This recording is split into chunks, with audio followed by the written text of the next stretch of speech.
No hubo unanimidad, pero sí mayoría. 5 de los 7 magistrados del Tribunal Supremo lo tuvieron claro apenas una semana después del visto para sentencia. Álvaro García Ortiz es condenado a 2 años de inhabilitación. Una condena histórica sin precedentes. Nunca antes se había condenado a un fiscal general. Una vergüenza nacional que ya atraviesa fronteras. Una condena que señala directamente al gobierno, a un Pedro Sánchez que lleva meses defendiendo la inocencia del fiscal general a capa y espada. La última vez, días antes de que declarase, en la que volvía a reiterar, quizá como amenaza, quizá como forma de meter presión, que García Ortiz era inocente. Un presidente del gobierno que ayer no quiso pronunciarse, pero que el pasado mes de marzo exigía un perdón para el número 1 de la Fiscalía. Quizá ahora Sánchez deba pedir perdón a todos los españoles. Y si avergüenza esta condena por revelación de secretos, aún queda por conocer la sentencia y saber cuál ha sido el detonante, si la filtración de ese email o la nota de prensa. Avergüenza más la postura de algunos de los políticos que nos representan en la Cámara Baja. En Sumar hablan ya de golpe judicial. El gobierno asegura que respeta la sentencia, aunque no la comparte. Tal es su estupor que podrían valorar el indulto de García Ortiz. Un ejecutivo que dice llevar la separación de poderes por bandera, pero sin embargo parece olvidarse de ella a la primera de cambio. La oposición no tiene duda. Pedro Sánchez debe dimitir. Un gobierno que deberá buscar un sustituto para el fiscal general en los próximos días, un nuevo hombre que esta vez sí jure y cumple la máxima de los fiscales: cumplir y hacer cumplir la ley. Un cargo cada vez más manoseado por el poder político que hace, como en este caso, que la toga le quede grande a un Álvaro García Ortiz al que, paradojas de la vida, su última imagen como fiscal general del Estado fue sentado en un banquillo de los acusados.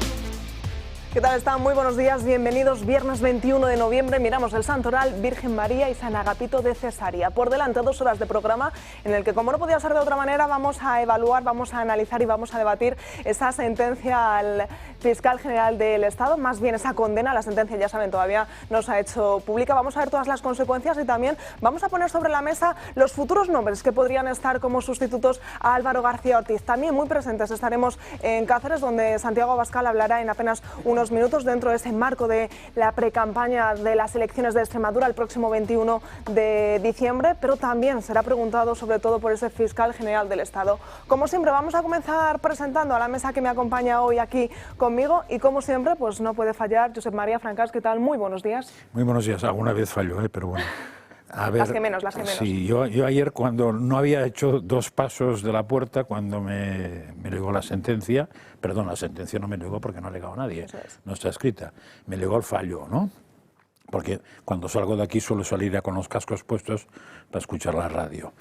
Me chocó, la verdad es que me chocó y me pareció muy suave, ¿no? Después lo medité porque como lo de la Renfe te da para meditar bastante y así no te vas calentando con el retraso y todo eso, y me pareció que era una sentencia muy inteligente, muy pensada. No entro en el calificativo de justa, que creo que no es justa, pero que está pensada para que cubra la expectativa de lo que se trataba y no meterse en camisa de 11 varas. Me explicaré. Me da la sensación de que el jurado, o al menos 5 de los 7, tienen claro que el fiscal general del Estado ha metido la pata, tienen claro que hay una serie de indicios y tienen claro que solo hay una prueba, que es cuando él mismo dice que es el responsable de la nota de prensa, y la secretaría dice que se la ha dictado, y que en la nota de prensa se dan datos que forman parte de la intimidad del novio de Isabel Díaz Ayuso. Con lo cual, eso está absolutamente probado porque el propio fiscal se metió en este berenjenal aceptando que había hecho eso.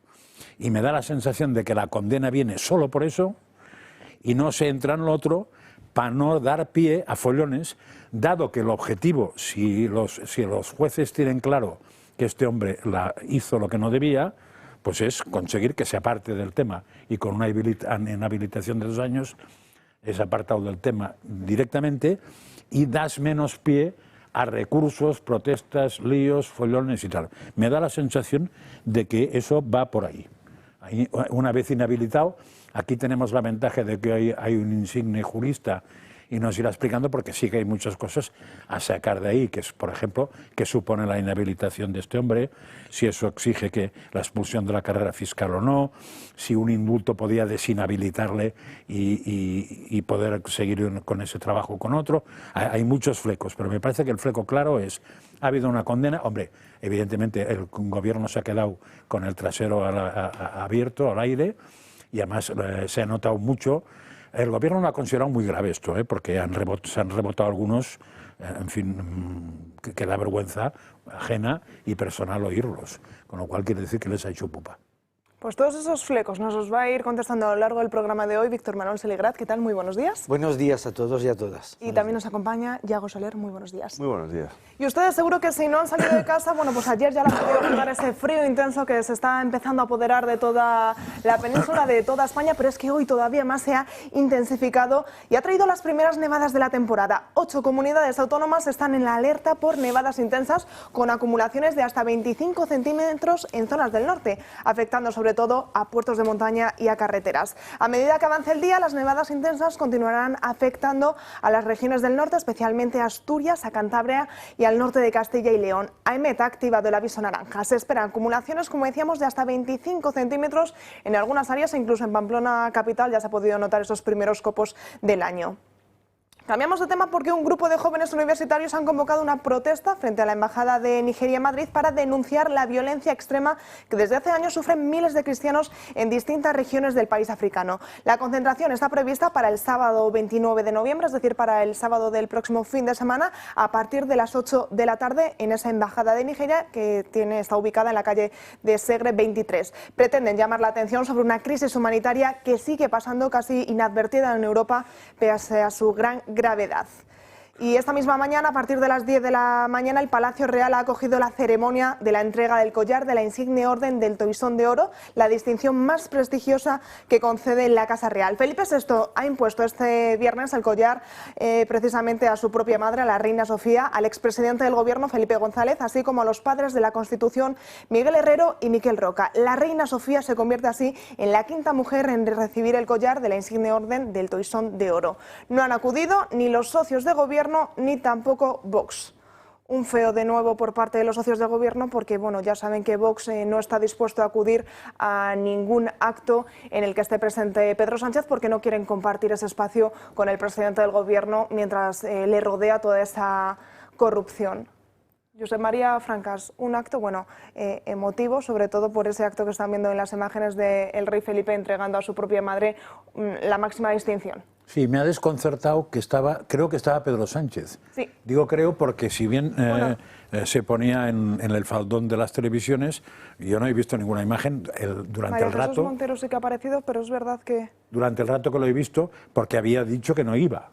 Es más, que sepa yo, se iba a un sitio tan cercano como es Sudáfrica.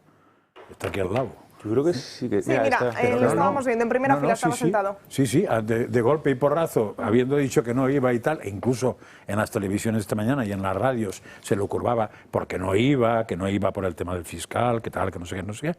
Resulta que veo en el faldón que sí está, pero no he visto la imagen, con lo cual he tenido dudas. Incluso he estado mirando a ver si salía, y no, porque salía siempre la imagen, esta que se ve ahora es la que salía más, cuando el rey hablaba también. Con lo cual, a mí me ha parecido un muy buen discurso del rey, que no es fácil decir lo que debe decir en estos casos, pero que es una bofetada a Pedro Sánchez, no tengo ninguna duda. Vamos, el acto en sí es una bofetada, más que una bofetada, yo diría que varias bofetadas en simultáneo a como mínimo 2 personajes, a Zapatero, Pedro Sánchez y sus muchachos, porque realmente del espíritu de la transición no se enteraron de nada, porque eso fue un hecho histórico de renuncia de todos para un fin superior.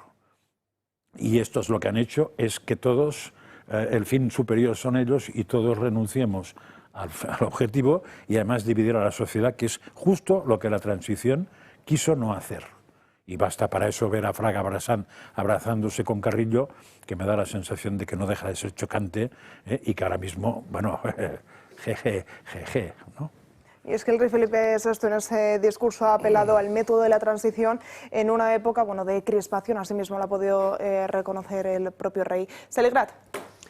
Bueno, ¿por dónde quieres o creéis oportuno que empecemos los comentarios? Porque, perdón, yo creo que las bofetadas del señor Sánchez se las está dando él a sí mismo, siendo tan, dicho sea con todos mis respetos, atrevido en determinadas manifestaciones, siendo presidente de gobierno y poniendo en duda lo que son la diferencia de poderes.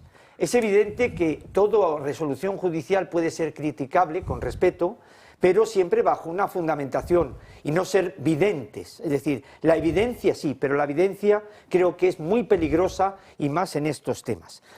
En cuanto a la presencia del señor Sánchez, del presidente de gobierno, en el acto del día de hoy con el rey de España, Felipe VI, a mí lo que me parecería sorprendente es que no estuviera. Es decir, me parece indicado que esté, entre otras razones, porque hasta políticamente para él resulta una manera de lavarse una imagen cara a terceros de algo que ciertamente debería de ser vergonzoso para un presidente de gobierno que en este caso haya dicho lo que ha dicho en relación con sus previas palabras de que el fiscal general del Estado debería ser inocente. Pero no porque lo diga por un fiscal general del Estado, sino porque la inocencia o culpabilidad en un proceso judicial de estas características, y más siendo un presidente de gobierno, es muy difícil y no debe de ser indicado ni correcto el hacerlo de esa manera, como también lo han hecho otros miembros del gobierno u otros personajes del mundo de la política.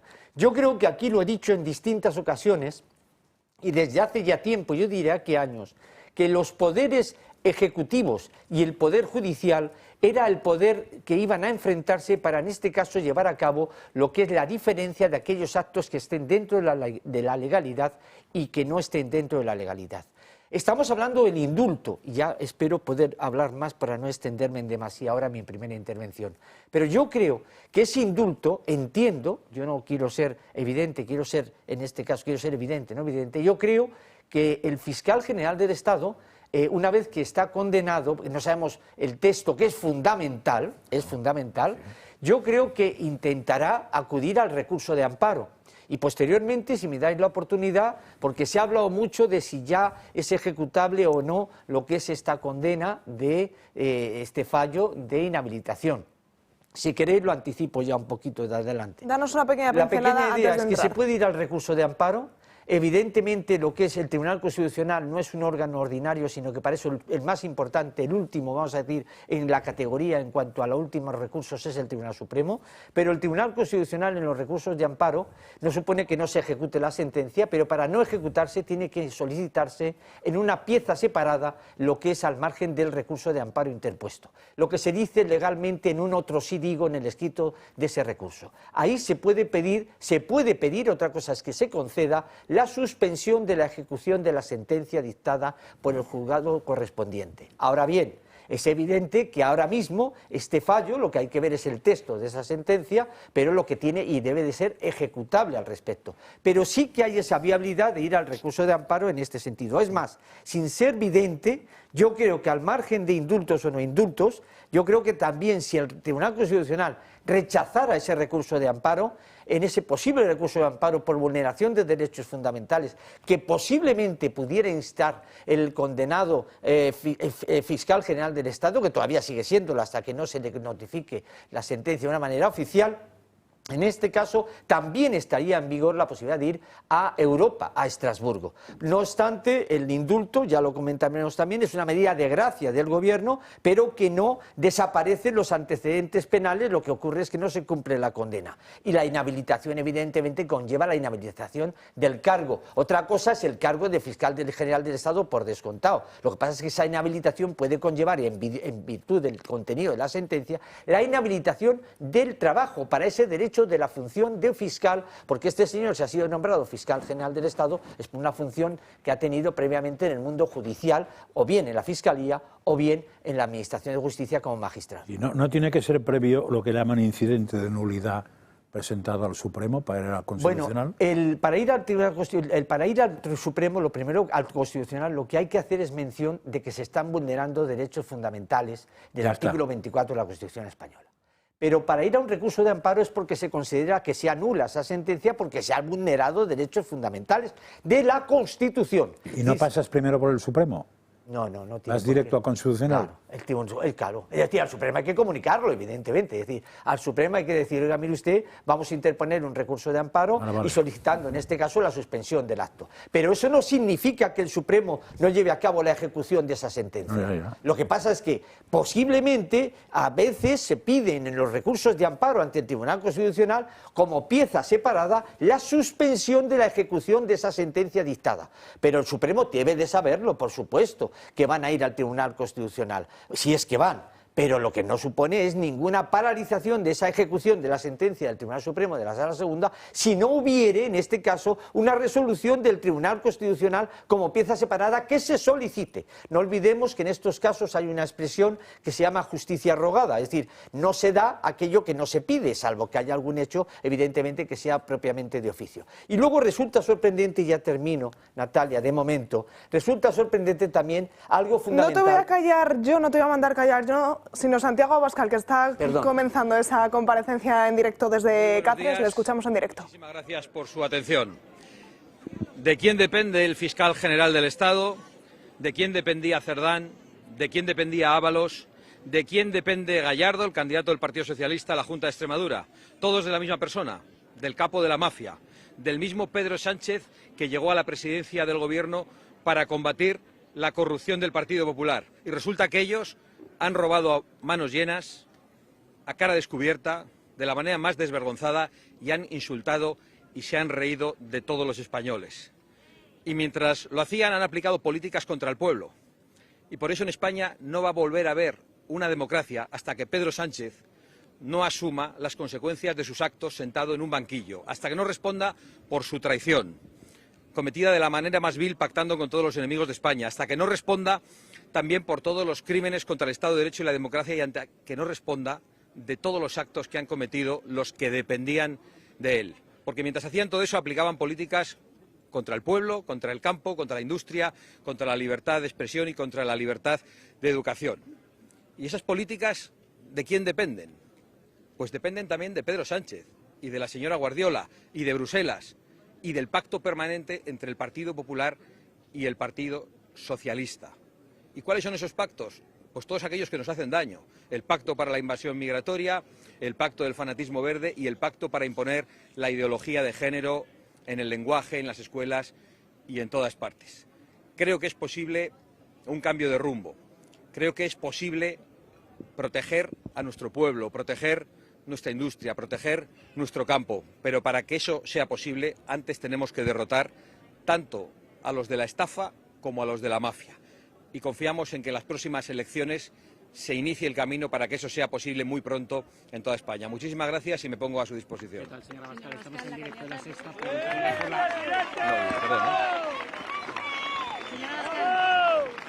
La candidata del PP, María Guardiola, ha anunciado hace apenas 2 días una oferta pública muy amplia, ha dicho que es la más grande, la mayor en los últimos 10 años. ¿Qué le parece que haya hecho esta oferta, el momento también en el que lo hace y cuál cree que sería la solución para mejorar las cifras de empleo en la región?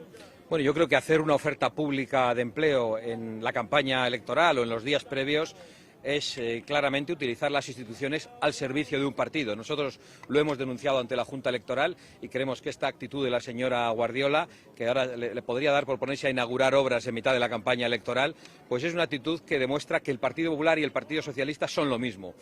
La falta de empleo en cualquier lugar se soluciona dejando de acosar a los autónomos, dejando de acosar a los que crean empleo, bajando los impuestos, quitando burocracia y terminando de una vez por todas con el fanatismo verde que destruye nuestro campo y nuestra industria, y muy especialmente eso lo estamos viendo en Extremadura, como estamos viendo también el intento de algunos por cerrar la central nuclear de Almaraz, que da empleo a tantísima gente. Por lo tanto, menos inventos, menos demagogia, menos populismo, empezando a ofertar empleo público, que luego lo tiene que pagar la gente con sus impuestos.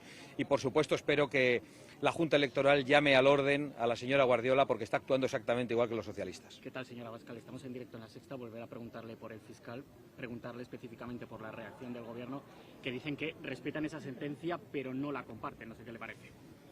Bueno, yo creo que el Gobierno hace mucho tiempo, junto con todos sus socios, que son los enemigos de la unidad de España, los enemigos de la democracia española, los enemigos de las instituciones, están en una campaña de acoso y derribo contra la justicia, contra el Tribunal Supremo, y creo que eso es precisamente de lo que hoy hay que hablar. Pero lo cierto es que todo lo que hay en torno a Pedro Sánchez está teniendo que dar cuentas ante la justicia, acaba sentado en el banquillo, y todo eso nos permite decir que Pedro Sánchez es la X de toda la trama. Todo lo que ha ocurrido habría sido imposible sin Pedro Sánchez. Todos los que le acompañaban en el Peugeot, en aquellas primarias en las que escondía urnas y que no se sabe cómo las pagó, han acabado en los tribunales, en el banquillo o directamente en la cárcel, como Santos Cerdán. Y eso, junto con el hecho de que toda su familia más cercana esté imputada y junto con el hecho conocido de la procedencia del dinero de la familia de Pedro Sánchez, pues es algo que es uno de los mayores escándalos que ha vivido la democracia española. Señora Abascal, en directo para Radio Interior de Extremadura, en el más que probable escenario político de un resultado aproximadamente similar al de las elecciones anteriores, en el que el Partido Popular obtuviese mayoría suficiente, pero no la necesaria para gobernar, ¿qué exigencias irrenunciables pondría Vox encima de la mesa a los populares? Bueno, disculpe que al contestar haga una pequeña corrección. Si es un resultado similar al de las elecciones anteriores, es un resultado en el que el Partido Popular no tenía la mayoría para gobernar, entre otras cosas porque incluso perdió las elecciones. Y es importante que se sepa en Extremadura que el cambio se produjo gracias a la aparición de Vox en la escena política extremeña y gracias a que fue Vox el que posibilitó una mayoría que podía tener un cambio real, no como aquella vez en la que el Partido Popular gobernó durante unos años gobernando con los comunistas en Extremadura, sino un cambio real de la mano de Vox. Bueno, ante ese cambio se resistió permanentemente la señora Guardiola hasta el punto de la demonización de Vox, que nos hizo perder las elecciones del 23 de julio, las elecciones generales. La señora Guardiola es una de las principales responsables en España de que Pedro Sánchez siga en el poder y tiene todavía que dar muchas explicaciones antes de que yo conteste a esa pregunta. Y la explicación principal es qué le molesta de los presupuestos que hemos podido aprobar en la Comunidad Valenciana, en Murcia y en Baleares y que ella se ha negado a aceptar en Extremadura. ¿Por qué el Partido Popular acepta unas cosas en Murcia, en Baleares y en Extremadura y aquí la señora Guardiola se niega en redondo a aceptar las mismas cosas? ¿Por qué ha tenido el capricho de convocar unas elecciones cuando era posible un acuerdo? Nosotros no tememos a las elecciones, no tememos al resultado electoral y encima de la mesa estará lo mismo que ha estado siempre, un cambio de rumbo, una oposición a las políticas que promocionan la invasión migratoria, a las políticas que implican una mayor ayuda a los de fuera que a los de dentro. Acabo de escucharlo, según venía para aquí, en boca de muchas personas que han dicho que son españoles, que no reciben ayudas y que las ayudas siempre van a otros. Y también, por supuesto, una oposición a las políticas del fanatismo verde, que son una sentencia de muerte para el campo en Extremadura. Si eso no está encima de la mesa, si no hay una rectificación de las políticas de género en las escuelas con las que se pretende adoctrinar a los menores, pues la señora Guardiola tendrá que pactar con el Partido Socialista, que es el partido junto al que el Partido Popular aprueba todas esas políticas en Bruselas. Lo hemos dicho mil veces. Habrá quien piense, sobre todo los periodistas que nos escuchen, que nos estamos poniendo pesados. Pero es que hay muy buena gente en la calle, muy bien intencionada, que no es consciente de que el PP y el PSOE aprueban todas estas políticas en Bruselas y después aquí hacen como que se pelean. Y por eso yo digo que estoy completamente harto del teatro de pelea entre el Partido Popular y el Partido Socialista cuando piensan lo mismo y actúan de la misma manera. Como hemos visto con el hecho de que la señora Guardiola haya hecho una oferta pública de empleo unos días antes de las elecciones, o como acabamos de ver, por el hecho de que en los casos de corrupción del Partido Socialista ha acabado detenido también el presidente de la Diputación de Almería del Partido Popular. Preguntarle por las negociaciones en la Comunidad Valenciana, no sé si nos puede avanzar algo, si ese acuerdo está cerrado, si aún no hay algún escollo, no sé qué nos puede decir, y si espera que el próximo jueves salga investido Pérez Llorca. Bueno, yo lo que espero es que el Partido Popular reflexione y no cometan la torpeza que ha cometido la señora Guardiola en Extremadura. La negociación está en marcha, yo tengo la confianza en que pueda llegar a buen puerto, pero acabo de decir aquí cuáles son los elementos indispensables para que nosotros podamos aprobar una investidura. Y en el caso de Valencia añadimos... Pues muy crítico, acaban de escuchar a Santiago Abascal, que ha señalado directamente a Pedro Sánchez de ser el responsable tanto de Santos Cerdán como de Gallardo, como del propio fiscal general. Asegura que todo lo que está ocurriendo ha pasado por Pedro Sánchez, él era conocedor de todo. Cree en un cambio, aunque eso sí, dice que antes hay que desmontar tanto la estafa como la mafia. Y ya dentro de esa precampaña de las elecciones en Extremadura ha asegurado, bueno, ya conocíamos esa noticia de que han denunciado ante la Junta Electoral esa oferta de empleo público que María Guardiola había había hecho público. Consideran que se está utilizando las instituciones a favor de un partido popular y también ha querido recordar que de repetirse los mismos resultados en las próximas elecciones del 21 de diciembre en Extremadura, el Partido Popular perdería y ha señalado directamente a María Guardiola de ser una de las personas responsables de que a día de hoy Pedro Sánchez siga en el gobierno. Sin duda, unas declaraciones duras, como era de esperar, estamos en pre-campaña y está claro que para que María Guardiola vuelva a contar con el apoyo de los de Santiago Abascal, hay unas líneas rojas muy bien marcadas que no se van a poder superar. Yago. Sí, declaraciones en clave electoral, lo estamos viendo. Yo creo que muy mal lo tendrían que hacer los dos para perder la plaza de Extremadura, sobre todo teniendo en cuenta cómo se lo está poniendo el PSOE en bandeja, con el hermano, con Gallardo, con la central nuclear. Es decir, el pueblo extremeño, es cierto que Guardiola le costó estar donde está, que es una pieza un poco díscola dentro de Génova, pero que, bueno, el panorama electoral español es el que es. Los pactos, lo vemos, lo estamos sufriendo, o lo vivimos, mejor dicho, en el gobierno central. Y es verdad que esas líneas rojas, bueno, pues al final cada uno tiene que ceder. Y el fin es el que es estar en la presidencia de la Junta de Extremadura. Y bueno, veremos lo que sucede ahora en unas semanas. Víctor Manuel. Sí, a mí me gustaría dejar encima de la mesa de esta tertulia o de esta exposición televisiva varias cuestiones. En primer lugar, lo que yo veo de todo lo que estoy escuchando en estas precampañas electorales de los políticos, que es lógico que cada parte arrime el ascua a su sardina política, es una falta de sentido de Estado. ¿A qué me refiero?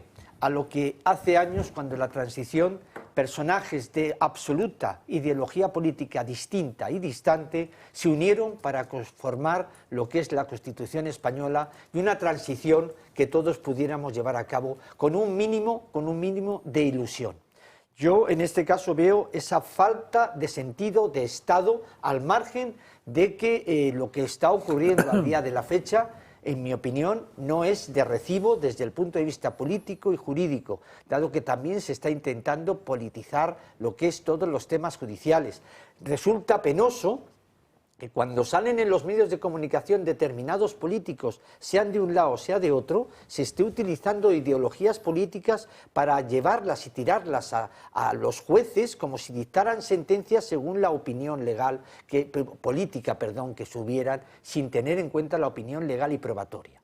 Por lo tanto, es fundamental el ver, y yo comparto las palabras que ha dicho José María Francas al principio del programa, el hecho de un sentido no ya además de inteligente, como ha dicho José María, sino también de un sentido de estricta legalidad que hay que ver en esa fundamentación del texto de la sentencia. Dado que desde ese punto de vista entiendo que es excesivamente atrevido lo que está ocurriendo aquí y genera una tremenda inseguridad a los ciudadanos de a pie que acuden a un juzgado para pedir justicia. Hay algo que sí estoy de acuerdo en determinadas palabras, y es que es verdad que hay un sentido, y me da igual que se piense o se diga de una manera o demagogia o no demagogia, pero sí que hay un sentido actualmente de que muchos de los ciudadanos españoles se sienten en una inferioridad de condiciones en determinados servicios en relación con los que vienen de fuera. Eso no quiere decir que haya que discriminar a nadie, simplemente que lo que hay es que poner a todos en igualdad de condiciones y que en este caso se piense también en los ciudadanos españoles que para eso están aquí y para eso tienen un derecho fundamental, que es el haber nacido aquí con toda la correspondiente situación. Todo lo demás, y ya termino, Natalia, que se diga, entiendo que es llevar el ascua a una demagogia absurda con falsedades de interpretaciones para llevar a cabo un odio revanchismo entre las partes. Yo vuelvo a la sentencia, porque hay dos cosas que me he olvidado y creo que era interesante que hubiera dicho, pero me pasa eso. Creo que la sentencia lo que deja claro es que el fin no justifica los medios. Y me parece que eso ya es suficientemente importante. Y para eso no hace falta que la sentencia fuera más exagerada. Con dejar claro esto ya está. Pero en cambio encuentro a faltar el tema de que me está dando pistas de que destruir pruebas me va muy bien porque me puedo ahorrar problemas. Vamos a seguir hablando del fiscal general, de toda esta condena que conocíamos ayer, pero va a ser justo después de la primera pausa publicitaria. 12:30 del mediodía, seguimos aquí en directo. Ayer a las 2 de la tarde saltaba la noticia, probablemente una de las más importantes de este año, que era esa condena al fiscal general del Estado, una condena que le inhabilita durante los 2 próximos años. Así se vivía el momento. El Supremo condena al fiscal general del Estado a 2 años de inhabilitación por revelación de secretos. La verdad se ha impuesto, pero no como esperaba Sánchez. La verdad se acabará imponiendo y la verdad es que el fiscal general del Estado es inocente. Es culpable. Horas y horas de tertulias, ríos de tinta en los medios de comunicación conservadores. ¿Quién va a pedir disculpas? ¿Quién va a pedir perdón al fiscal general del Estado? Nadie tiene que pedir perdón. Además de 2 años sin poder ejercer, el Supremo le impone una multa de 7.200 euros y una indemnización de 10.000 euros a González Amador por daños morales. El Gobierno discrepa de lo que dice el fallo de la sentencia. No comparten esta condena al fiscal general del Estado. El Gobierno tiene el deber legal de respetar el fallo, pero también el deber moral de decir públicamente que no lo compartimos. El Gobierno siempre ha creído y ha defendido la inocencia del fiscal general del Estado. Sin embargo, hoy el Poder Judicial ha hablado y ha resuelto esta causa. El ministro de la Presidencia anuncia además que buscarán en los próximos días un sustituto o sustituta. Les anuncio que en los próximos días pondremos en marcha el mecanismo legal para nombrar a un nuevo o a una nueva fiscal general del Estado.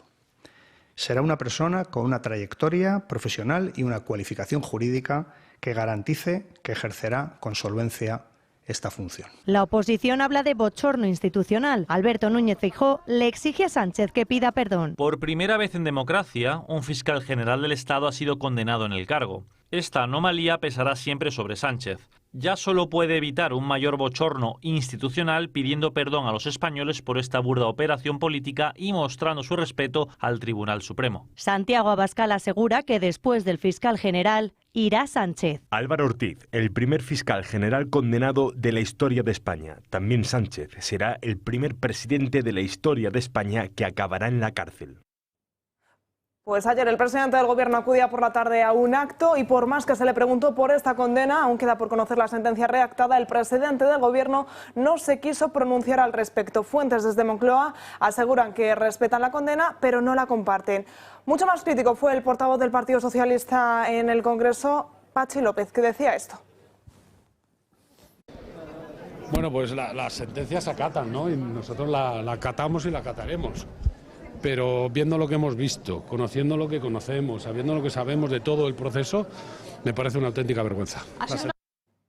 Pues José María Francas. A ver, no es un personaje, Patxi López, que tenga fama de inteligente. Con lo cual tampoco entendería, no entraría en más detalles.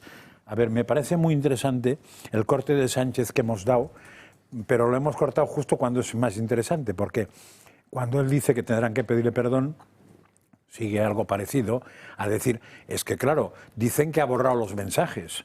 ¿Y qué? Viene a decir que si ha borrado los mensajes, ¿y qué? ¿No? Más o menos. Es alucinante esto también, ya es lo que me hace pensar a mí que Pedro Sánchez, como a veces discutimos con Víctor Manuel, es muy hábil pero no es inteligente. Porque ese argumento es de un mono lo supera ampliamente. Es decir, si te han borrado los mensajes, está claro que no puedes decir que es inocente. No puedes decir nada, si quieres, pero no puedes decir que es inocente porque ha borrado los mensajes. Pero muy interesante también lo que dice Bolaños, que fue el más comedido de todos, porque las declaraciones mejores son las del que era mi amigo antes, Óscar López, por la noche en Televisión Española, que se quedó descansado, ¿no? Pero Bolaños dice una cosa que es muy buena, dice, lo de que es un deber moral, no diríamos combatir la sentencia, entre comillas, no es moral, es un deber vital, porque si no la combaten se tienen que ir a casa todos, porque de hecho estuvieron afectando al tribunal continuamente para que le declarara inocente, presionándolo por activa y por pasiva. Entonces, claro, si le declaran culpable, lo vital para ti es rebotarte como puedas, porque si no, te acaban de hundir a la miseria a ti. Pero no es moral, la moral va por otro lado. La moral tiene que ver con la realidad. Quien también ha sido muy crítico, escuchábamos a Patxi López, ha sido Ione Belarra, que habla directamente de puro golpismo judicial. Este era el vídeo que colgaba en su propia cuenta de X. Pues bueno, la derecha judicial y mediática acaba de asesinar civilmente al fiscal general del Estado. Le han inhabilitado durante 2 años, supuestamente por unas filtraciones, y todo para tapar el terrible escándalo de corrupción que asola a la presidenta de la Comunidad de Madrid, la señora Ayuso, y a todo su entorno, incluido que viven en un piso pagado con dinero negro. Ya se lo advertimos. Y también muy crítico ha sido Gabriel Rufián a través de su cuenta en X, en el que dice: igual os pensabais que metiendo en la cárcel a 9 personas durante 4 años por la cara se acababa el asunto. Hace una recopilación de eso del hermano de Ayuso, habla también de Pablo Casado y dice: ¿quién pilla? El fiscal general del Estado. El mensaje es claro, a Ayuso no se toca.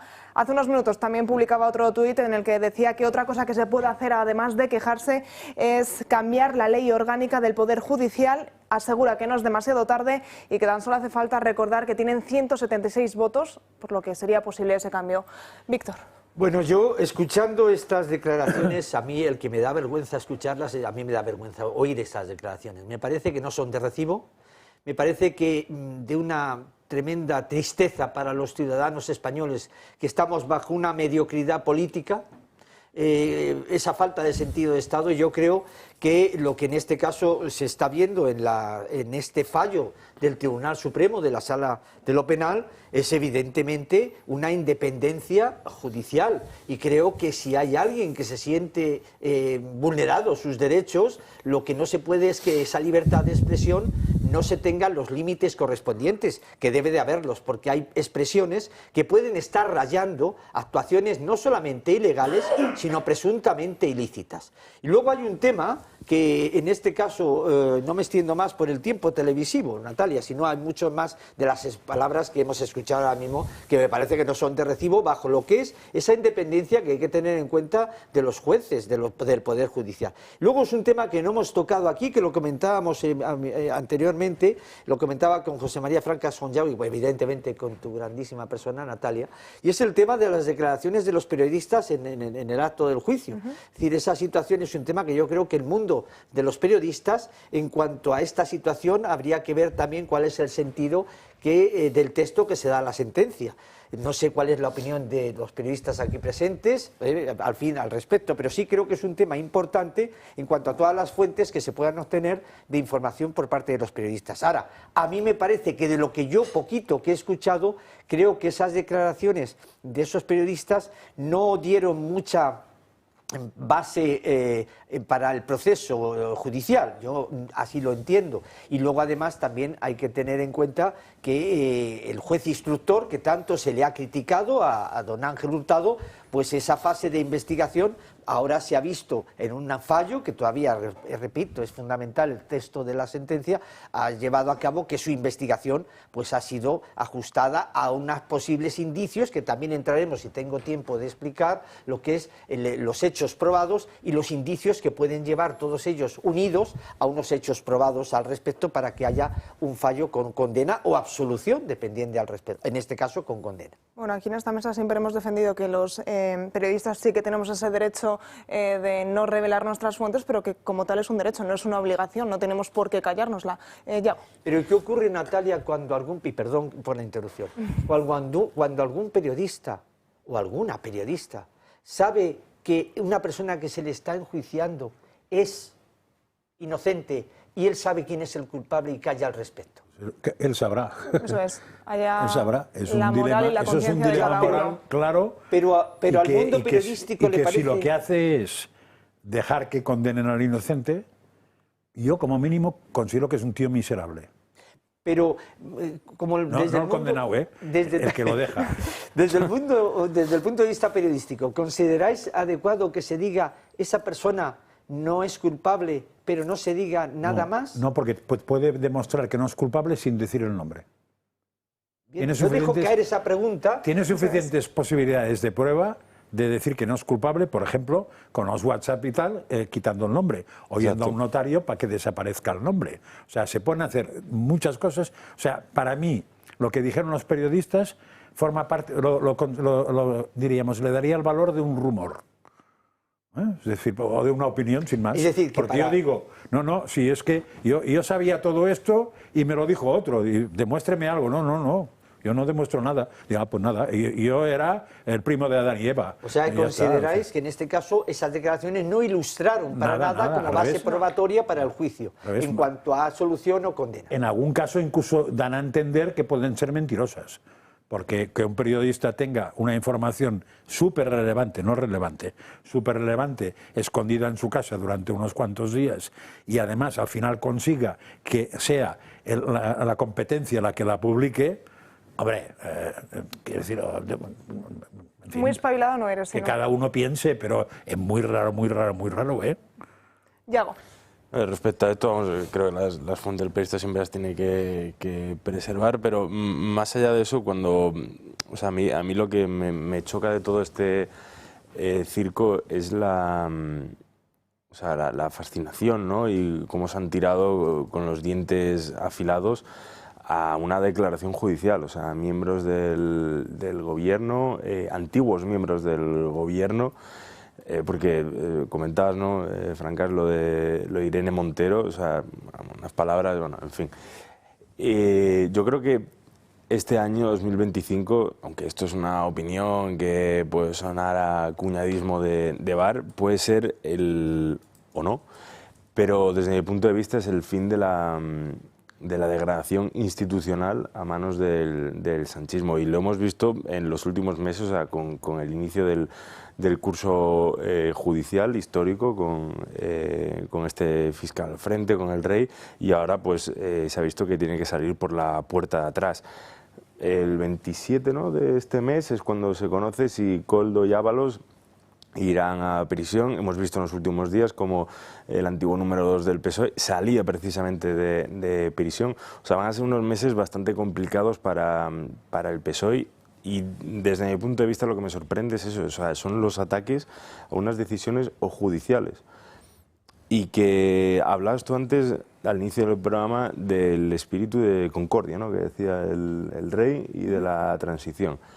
Creo que Felipe VI lleva bastantes años con esa palabra en la boca, en muchos discursos, y oye, yo también lo haría. O sea, es normal, dado el punto en el que está el país, que se hable de concordia y que se hable de espíritu de la transición, porque ahora mismo lo hemos perdido. O sea, hemos perdido el norte y esto es una pieza fundamental, la concordia. El problema es que quien está al frente de esta imposición de una república bananera donde toqueteo todos los instrumentos del Estado, digo, como está Bolaños ahí, que bueno, que por mí, le falta decir, si fuese por mí le metía un puñetazo al juez. Hombre, yo creo que el problema es que quien está al frente de todo esto, que es lo que decía, no le hace caso ni a su majestad, ni le hace caso a las decisiones de los jueces, ni le hace caso tampoco a lo que dicte Bruselas. Simplemente están en su burbuja, están en su intención de seguir degradando todas las instituciones, y no creo, o sea, muy malo tendría que hacer el otro gobierno de otro arco ideológico para superar el fango y para superar el minado que le ha puesto este gobierno a todas las estructuras del Estado, porque ahora mismo el país está como si hubiese pasado por una guerra política, políticamente hablando, con todos los organismos minados. O sea, ahora mismo tiene que venir un equipo de TEDx a desactivar todo lo que ha activado este gobierno, y que lo estamos viendo en las últimas horas con esos ataques a los jueces. Muy rápidamente quiero seguir avanzando con este. En primer lugar, asunto. yo creo que son las formas en que se está diciendo este ataque a ese fallo judicial. Es decir, uno puede estar en desacuerdo con determinadas resoluciones, pero son las formas en que se están diciendo. Y después, que no hay que olvidar que una cosa es el sanchismo y otra cosa es la socialdemocracia. Y por consiguiente hay que diferenciar personajes como el señor Sánchez, actual presidente de gobierno, y su gobierno, y de otros socialdemócratas como Felipe González, Alfonso Guerra, Leguina y otros más que siempre han luchado por esa libertad de lo que es su ideología, pero bajo una premisa de esa estrategia estadística, no como ahora que hay un enfrentamiento para enfrentar a unos con otros, que eso es lo que acertadamente Su Majestad el Rey habla de una concordia. Por supuesto, pero... Sentido del Estado, en una palabra. El problema, yo creo que, como comentabas, ¿no?, Felipe González, o sea, ha habido figuras en el PSOE que no han dinamitado los cimientos de un Estado, pero es como si ahora el Partido Socialista Unido del Pueblo Venezolano, creo que es, ¿no? El PSUPV, cambia. O sea, no, es que tú tienes un pasado ya en los últimos, aquí estamos hablando ya de 2-3 legislaturas, en el caso de Venezuela de 2 décadas, donde no importa ni el pasado y el nuevo que se ponga al cargo lo va a tener muy difícil para limpiar todo lo que ha hecho. Porque, vamos, ustedes lo sabrán mejor que yo, dudo que antes se viesen en los años 80 las imágenes que estamos viendo ahora con los 2 últimos presidentes socialistas, como es Zapatero y sobre todo con Sánchez, que están, desde mi punto de vista, evadidos de lo que es la realidad institucional de un Estado miembro todavía de la Unión Europea. A ver, si nos metemos en la historia tendremos un problema. Yo tendré un problema que no sé suficiente, pero no parece que sea, diríamos, más digna la historia de los años 30 y pico, por parte del Partido Socialista, no, por supuesto, que los actuales. No. En ese sentido podríamos decir que no ha ido a peor. Ha vuelto a sus raíces. Dejémoslo. Y más bien daría yo que en la época de Felipe González, en lo suyo es un cierto paréntesis. Tampoco olvidemos que la separación de poderes se la empieza a cargar un tal Felipe González. Tampoco olvidemos que los grandes, es que no me sale la palabra, pero los grandes cuerpos del Estado se los empieza a cargar Felipe González.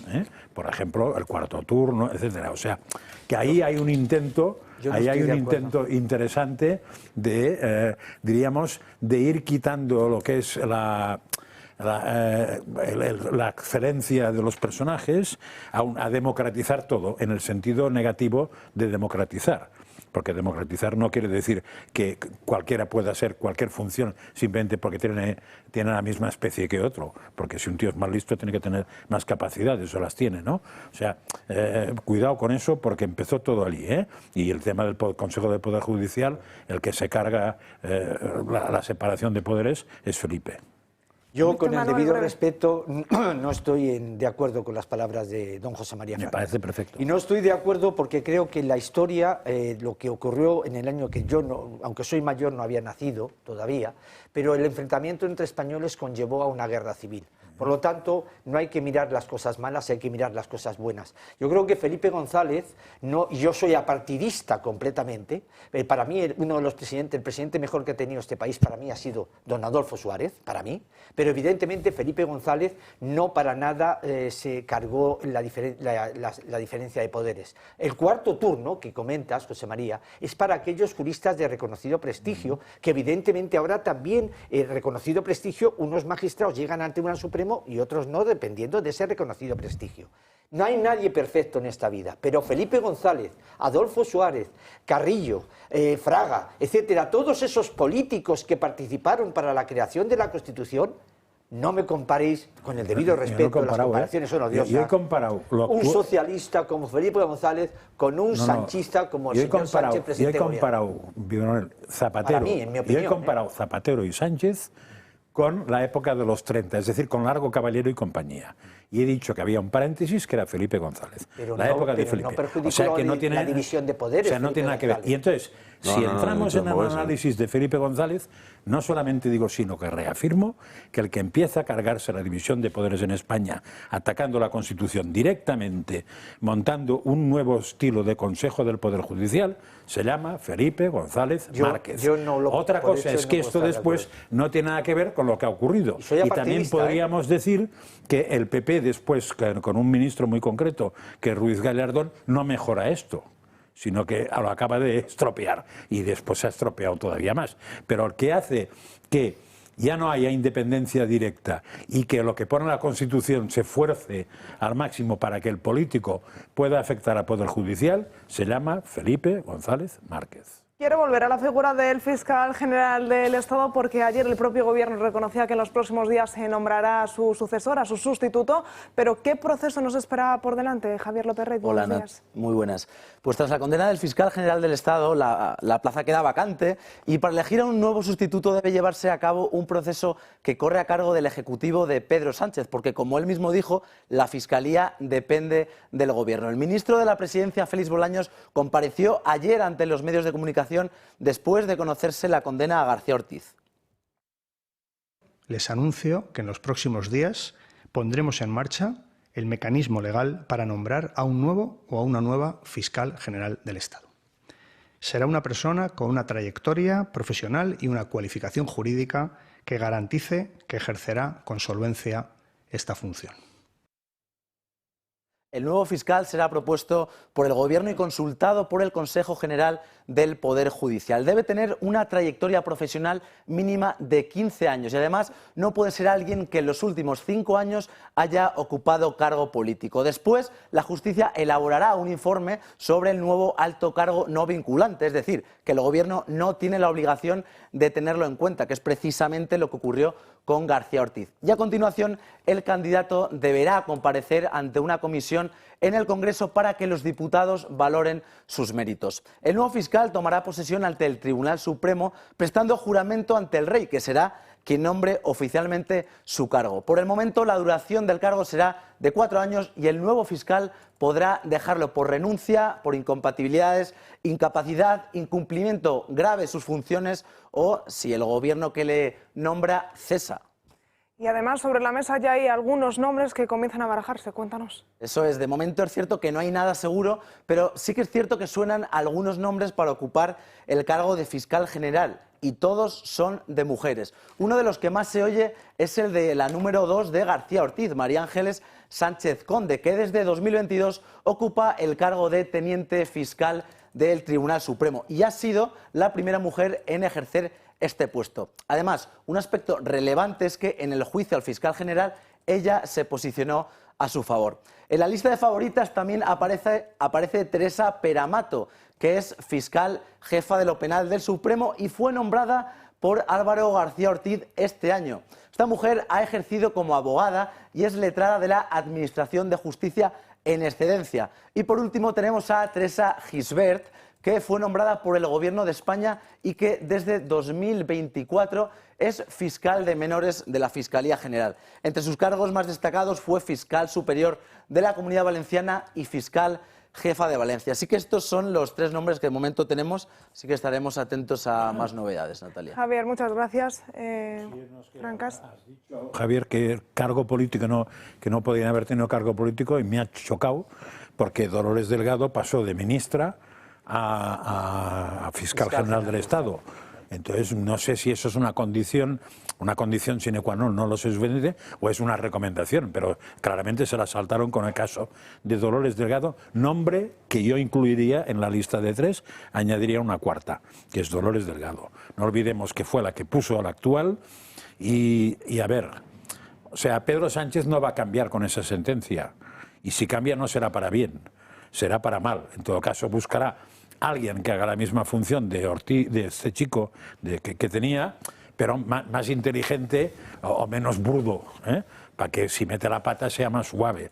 Pero lo que pretenderá de la Fiscalía es lo mismo que ha pretendido hasta ahora, que es que sea eficaz según su criterio y su interés. Y para eso Dolores Delgado es bastante buena. No. Por regla general, no hay regla sin excepción, los fiscales generales del Estado suelen estar bastante más cercanos a lo que es al gobierno que está en ese momento. Por lo tanto, no resultaría algo nuevo que Sánchez designara una o un nuevo fiscal general del Estado que esté muy cercano a sus opiniones y a su persona.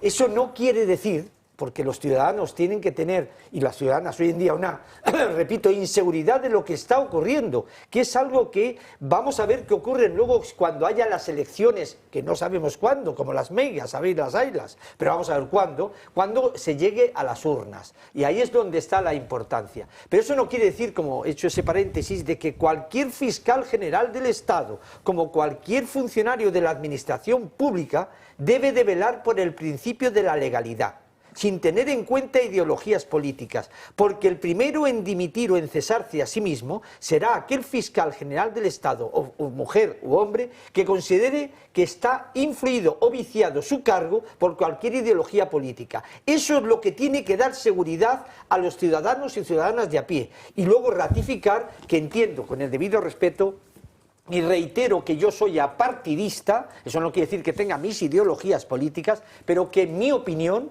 considero, y voy a decir una palabra que a veces José María con un gran afecto, y yo se lo agradezco, me habla de que digo mucho humildad, pero con humildad tengo que decir que creo que Pero es que Felipe sabes suficiente como para ser justamente humilde, muy justo. Yo creo, José Porque María, el que sabe no debe ser humilde. que cuanto más años tengo, sé lo poco que sé y lo mucho que tengo que aprender. Sócrates, Pues yo no sé que no sé nada. Algo sabemos, algo, pero cada vez veo la inseguridad que nos están transmitiendo y el sistema de enfrentamiento, y ya termino, Natalia, pido perdón por si me extiendo en la palabra, el sistema de enfrentamiento cuanto a estos temas precisamente con un sentido, y repito, de Estado, podría llevarse a cabo. Pero hay muchos intereses, no solamente políticos, sino de muchos tipos. Y veremos la investigación judicial lo que pueda conllevar al tema de la financiación del Partido Socialista Español, el Obrero Español, que es algo que está pendiente de investigar en todo lo que hay. Yo interpreto que lo que estás diciendo es que el hecho de que el fiscal lo nombre un determinado señor no quiere decir que salga tan mal como ha salido este porque tenga una obediencia ciega a este señor.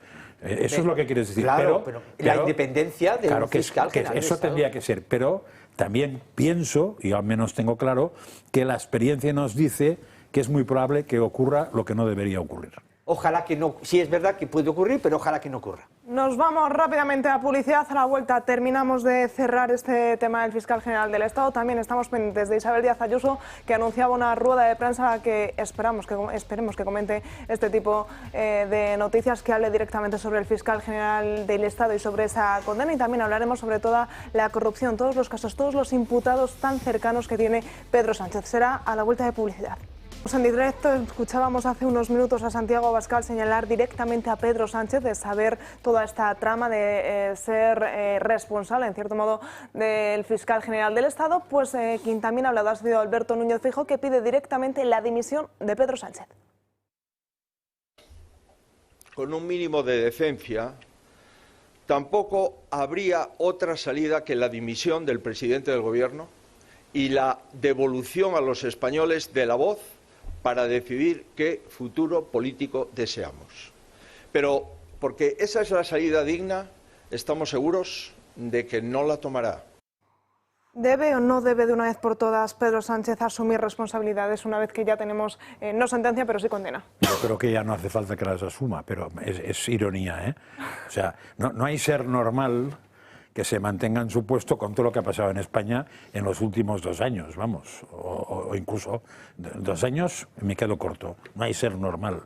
Si no estás muy enfermo de algún tipo de enfermedad que yo no soy capaz de diagnosticar, porque igual es una enfermedad moral, igual es una enfermedad psíquica, igual es una enfermedad física, no lo sé, pero no es lo normal hacerlo todo en contra de la gente, ¿eh?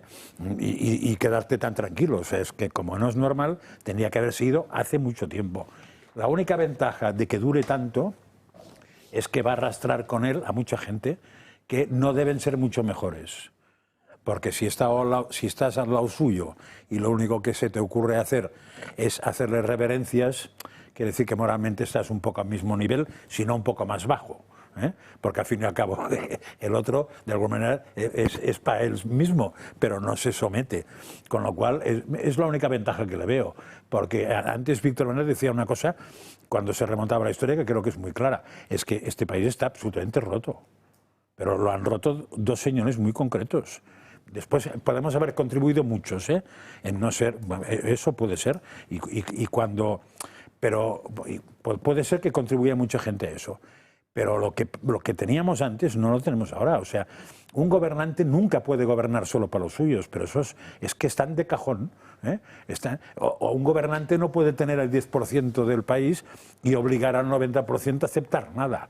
Tiene que saber que tiene un 10%. ¿verdad? Hay cosas que son de sentido común, son de cajón, lo que se decía de cajón. Y ese señor de cajón no, será de otra cosa. Y es que a la condena reciente que acabamos de conocer del fiscal general del Estado, hay 7 personas muy cercanas a Pedro Sánchez imputadas. ¿Quiénes son? Aquí las van a ver.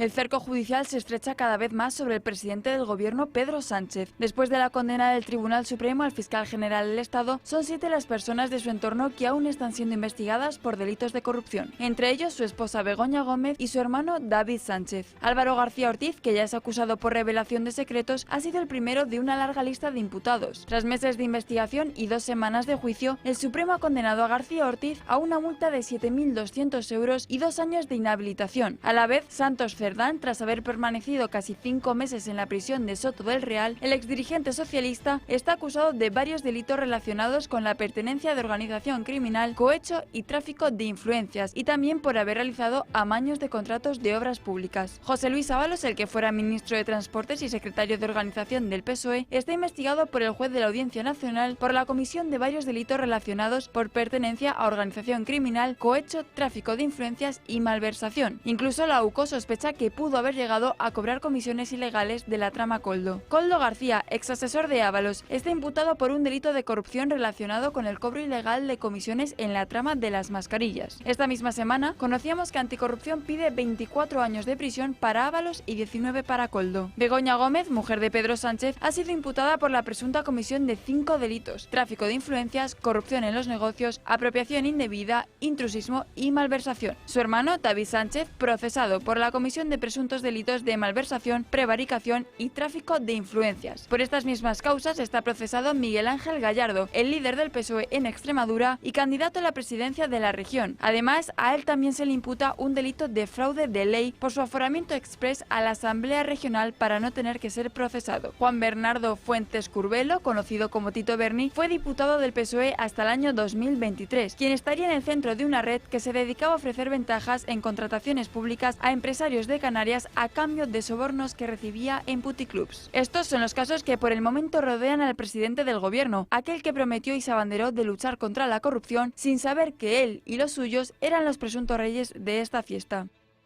Pues hasta 7 personas imputadas, una situación prácticamente insostenible, pero que Pedro Sánchez sigue ahí. Víctor Manuel. Bueno, yo creo que como responsabilidad política, evidentemente, Pedro Sánchez debería de convocar elecciones y que sea el pueblo español quien elija quién es el que quieren, o la ideología o personas que quieren que siga lo que es gobernando este país. Evidentemente, desde un punto de vista de responsabilidad jurídica no existe, a pesar de todo lo que está a su alrededor.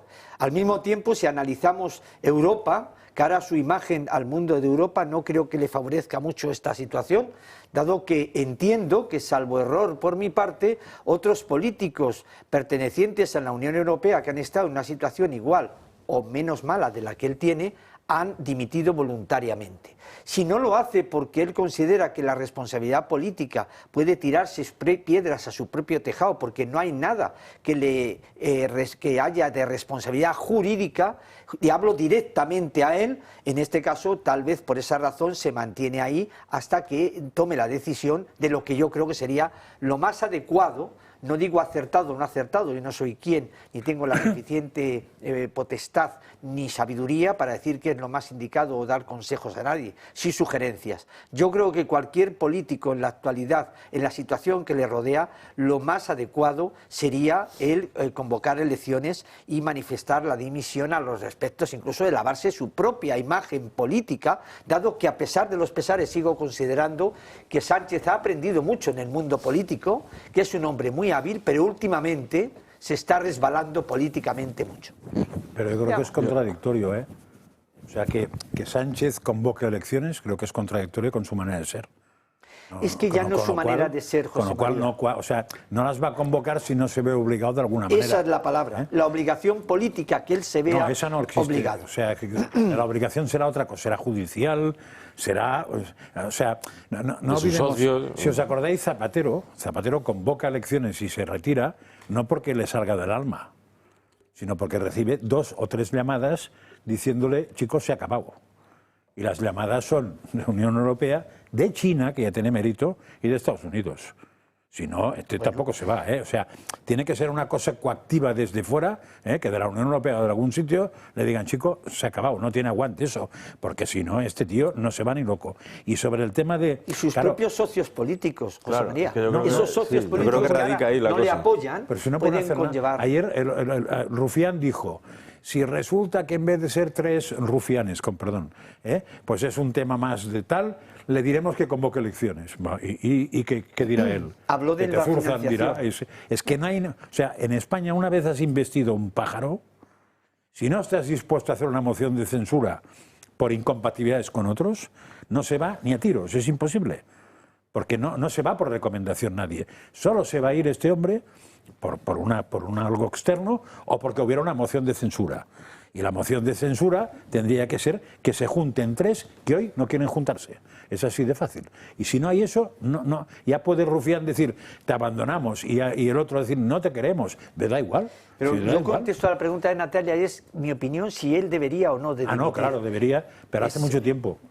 No, de dimitir. Yo antes quería contestarle a Francas por lo del fiscal general del Estado, que estamos mezclando política e historia. Si nombran a Dolores Delgado, yo voy a Moscú andando a recuperar el oro de Moscú, voy allí. O sea, yo no creo que vuelvan a nombrar a Dolores Delgado. Puede ser que no, pero... En casa no lo saben, pero durante la publicidad Yago ha dicho que está lesionado un pie. Así que es verdad, bueno, yo pediré vacaciones y iré hasta Moscú con el espolón o con la fascitis que tenga. ¿Por qué no? ¿Por qué allí, no? Porque yo creo que sería ya el colmo, o sea, me refiero. O sea, sería ya el colmo de la historia y de la degradación en las legislaturas de Sánchez. Fue una señora que fue eso... Y no pasó, no se fue por un pufo como la actual. No, pero nombrarla, o sea, sí, pero nombrarla otra vez, teniendo en cuenta en qué órbita estaba... Yo creo que no va a mejorar la órbita, ¿eh? O sea, si alguien espera que Pedro Sánchez nombre a alguien normal para que haga la función normal de fiscal a fiscalete, fiscalita, de general del Estado normal... Sí, no, a lo mejor el que entra es peor, ¿eh? O sea, pero no han nombrado nadie normal. No, a lo mejor el que entra es peor, pero es cierto que, volviendo otra vez a lo de que, tras este leve apunte, volviendo a lo de si debería dimitir, debería haber dimitido hace bastante tiempo, y tanto que le gustan las preguntas, y hacerse preguntas, y hacer... Es decir, o sea, ¿por qué está usted en el gobierno? O sea, sería la pregunta. O sea, ¿qué motivo le llevó a ostentar la presidencia, o sea, ser presidente del gobierno? Entonces que reflexione, pero no va a reflexionar, y yo coincido en que es cierto que los que también tienen bastante que decir son sus socios, pero claro, a la vez que presionan y le ajustan las tuercas por los casos de corrupción, porque bueno, lógicamente las bazas de Esquerra, las bazas de Unidas Podemos y demás son adalides, ¿no?, de la anticorrupción y de patapín patapán, y tienen que contestar a sus bases y a su electorado. Pero desde mi punto de vista, luego se le tiran a, oye, yo te aprieto por aquí, pero dame esto. O sea, te abro la boca, pero luego pongo la mano. Entonces es verdad que deberían cerrar esa mano y decir, oye, hasta aquí. Pero a la vez es cierto que sí, o sea, las fórmulas no dan. O sea, los 3 que se tendrían que reunir ahora mismo, que son Junts, PP y Vox, pues están 2 por aquí y 1 por aquí, y hasta que lleguen al punto en medio nos vamos a llegar a 2027, donde ya va a haber elecciones. Junts, por no decir el PNV, tampoco lo olviden, porque solo lo olvidan y tiene sus diputaditos que también podrían sumar, ¿eh? O sea, ahí no es uno, en vez de, podrían ser o uno o el otro. Sí, pero los que siempre están en las quinielas, o sea, por cosas del PP catalán y demás. Si fuéramos capaces, que somos, y yo no soy capaz, de saber exactamente qué se movió para la moción de censura de Pedro Sánchez, con quién se negoció y qué se pactó, entenderíamos que lo que ha pasado después es consecuencia necesaria de lo que se hizo, y que los que le apoyan por lo que negociaron. Y con eso me callo y no digo más. Pero creo que eso va a ser difícil que lo sepamos. Sí, porque sería vergonzoso para mucha gente. Hablábamos antes de convocar elecciones, pues los que están convocados este jueves por parte del juez son Koldo García y José Luis Ábalos, porque el magistrado de la Sala de lo Penal, Leopoldo Puente, ha convocado a José Luis Ábalos y a Koldo García para el próximo 27 de noviembre, es decir, para el jueves, para la celebración de la comparecencia previa al efecto de resolver sobre la modificación de las medidas cautelares para ambos, que han solicitado tanto la Fiscalía como las acusaciones populares en sus escritos de acusación. Ambos deberán acudir presencialmente y asistidos defendidos por su defensa. Les convocan para decidir si van o no a prisión. Quiero un sí o un no en mesa. ¿Les van a mandar a prisión el jueves Koldo García y José Luis Ábalos dormirán en prisión? Perdóname, Natalia, no me atrevo a decir si van a mandarles o no a prisión. Lo que sí es cierto es que el fiscal pide una modificación, un agravamiento, parece ser, de las medidas que tiene actualmente. Pero yo no me atrevo, sinceramente, a decir si puede haber ese riesgo. Sí, el riesgo existe, puede existir. ¿Pero qué medidas? O sea, ya tienen prohibido salir del país, tienen que acudir al si hay juzgado. una resolución para ingresar en prisión preventiva es porque haya o riesgo de fuga o destrucción de documentos o porque en este caso reitere el hecho presuntamente delictivo. Uno de ellos puede existir y eso es lo que se va a ver en esa vistilla para que haya lugar o no lo que es ese agravamiento de la medida cautelar que pide el fiscal que tienen actualmente los dos investigados. Lo diré por pasiva. Hasta ahora el juez no decía lo de la prisión porque el fiscal no lo pedía. Lo ha pedido el fiscal, ergo puede ocurrir. ¿Y Yago? Yo creo que no. Pues veremos a ver a partir del jueves 27, cuando tanto Koldo García como José Luis Ábalos están citados por el juez y se va a deliberar si entran o no en prisión o, como decía Víctor Manuel, algunas otras medidas que podrían ampliarse. Vamos a descansar, como siempre, y lo vamos a hacer de la mano de Marta de Santiago. ¿Qué tal? Muy buenos días. Muy buenos días, Natalia. Vengo a intentar descansar como siempre, pero yo no sé tampoco si lo vamos a conseguir, porque ya me gustaría a mí poder irme a las vacaciones que os voy a contar a continuación. Escriba ha gastado más de 600.000 euros en reformar las dos residencias que tiene el Banco de España para sus trabajadores, que básicamente son residencias VIPs. Ha gastado este dinero mediante el Banco de España, como he dicho, es decir, nuestro dinero, o sea que creo que también podríamos irnos a estas vacaciones. Concretamente, lo ha hecho en colchones y en otro tipo de situaciones que necesita la propia habitación. Exactamente son 507 somieres tapizados, 507 somieres también de elevación, porque luego explicaré el argumento que ha querido dar Escriba con todo esto. 256 almohadas, 87 sillones de exterior, 199 lámparas de pie y 101 reposamaletas. Este contrato está en 4 lotes, donde hasta el 23 de diciembre toda empresa puede hacer su oferta para ver si consiguen llevárselo.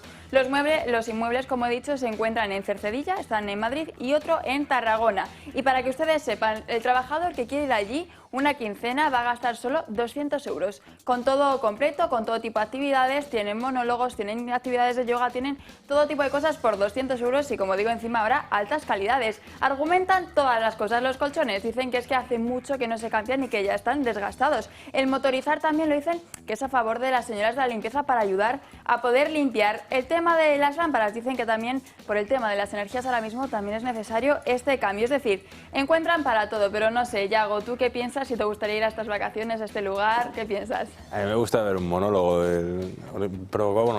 iniciado por el Banco de España. Me gustaría ver qué contarían esas vacaciones. Pero no sé si el tema de los colchones, de todo esto, no sé, o sea, lo veo 600.000 euros, todo esto, está Wallapop, hay cosas de segunda mano que yo creo que también pueden valer. No, pero a ver, es un presupuesto yo creo que un poquito desorbitado, pero si el señor Escrivá quiere dormir en un colchón de primeras calidades, pues enhorabuena por él. Francas. A ver, yo esta noticia lo hubiera entendido más el día 20 de noviembre, porque tiene un tic franquista que no puede con ella, porque eso se hacía en la época de los Forrenta.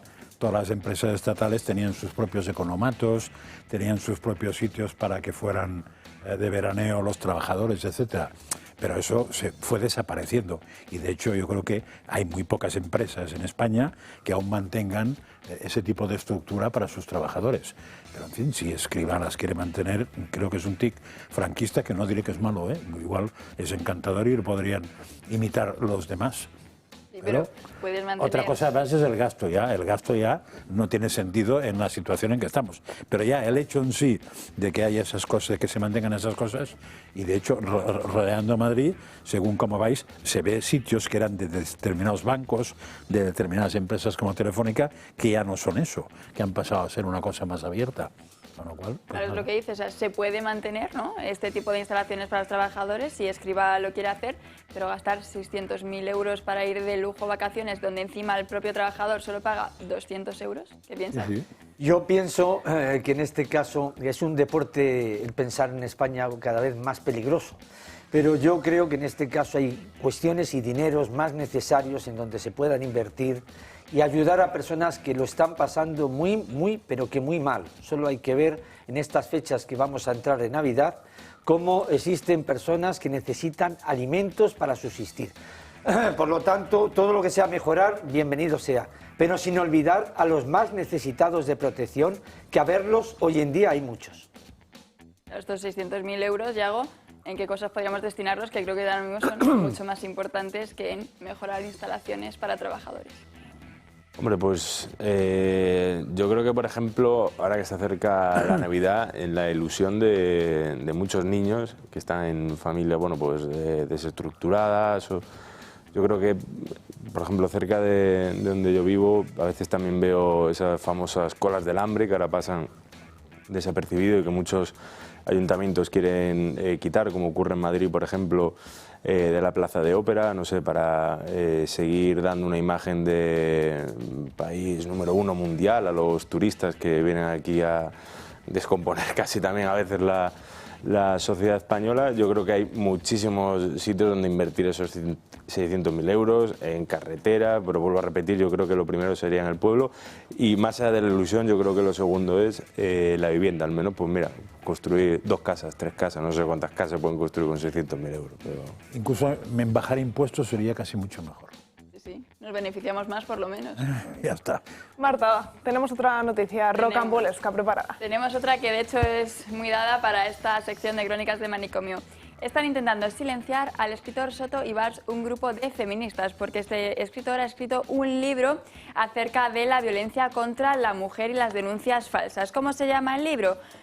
Esto no existe, las denuncias falsas en violencia de género. El escritor no niega esta violencia, pero sí que dice que hay que cuestionarse un poco más a la hora de denunciar, porque en una investigación que él mismo ha hecho entre 2006 y 2023 han habido 750.000 víctimas de denuncias falsas. Lo está intentando calificar de misógino y negacionista, manifestando que solo un 0,1% de las denuncias que se presentan son falsas. Es decir, nada relativo ni nada importante para una sociedad donde somos tantos, según este grupo de feministas, pero que el escritor mantiene que no podemos olvidar que este tipo de denuncias existen. De hecho, este grupo de feministas ha pedido al Ministerio de Igualdad y al Gobierno que tiene que pedir disculpas públicas y decir que se retire este libro cuando solo lleva publicado una semana. Dicen que no se puede dar voz a algo tan alarmante como denuncias falsas, porque si no sería un poco callar la realidad de la violencia contra la mujer, que, repito, este escritor en ningún momento la ha negado, simplemente ha dicho que hay que ver la otra versión. No sé, Francas, ¿qué piensas?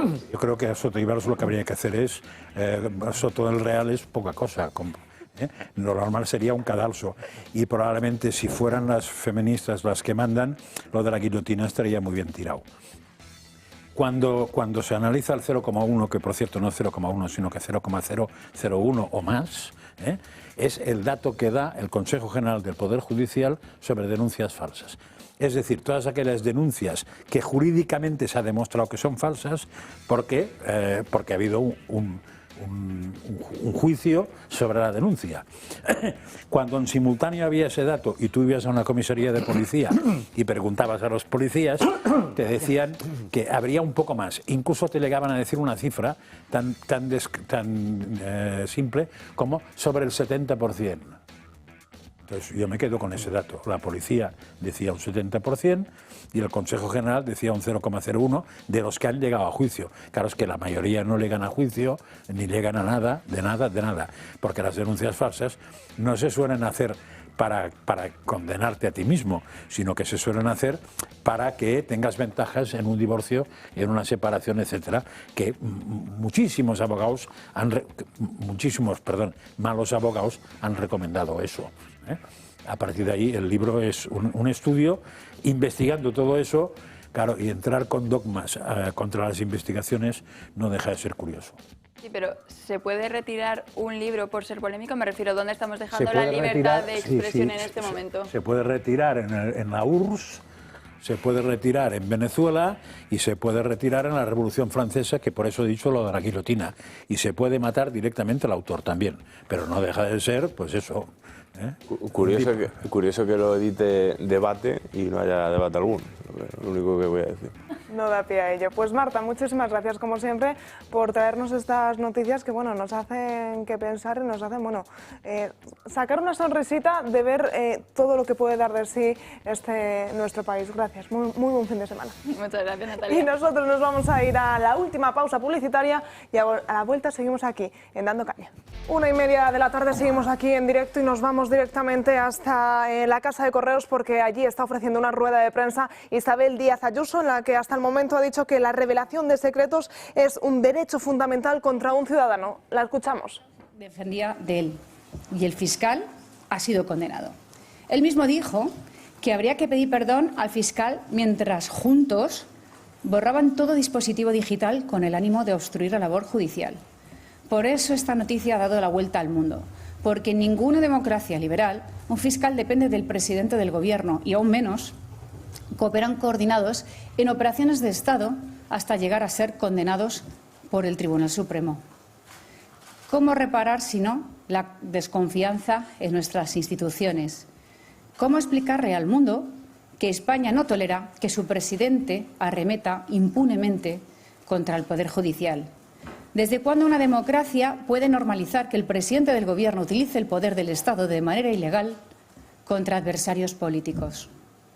Y advertimos, dentro de esta última campaña organizada desde el Gobierno, se ha pretendido vender que lo que aquí sucede es un choque de trenes de iguales, donde debe haber ganadores y perdedores de relatos. En un caso, quiero recordar que nada tiene que ver con la Comunidad de Madrid, salvo el ánimo de acabar por vías ilegítimas con quien la preside. Por eso aquí no gana nadie, todos perdemos, porque todo se rompe. Es un paso más hacia el guerracivilismo, el choque frontal contra todo, que venimos denunciando, por cierto, desde este Gobierno desde hace mucho.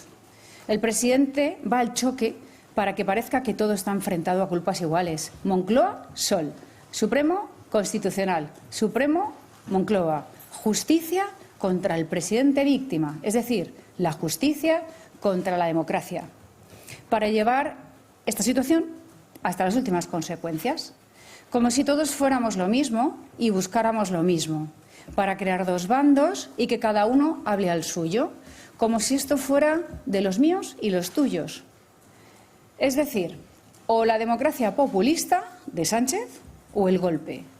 Por eso pretendió que el fiscal saliera de este juicio absuelto o como inocente o como víctima, faltando, por tanto, al respeto a la labor del Tribunal Supremo y a la verdad.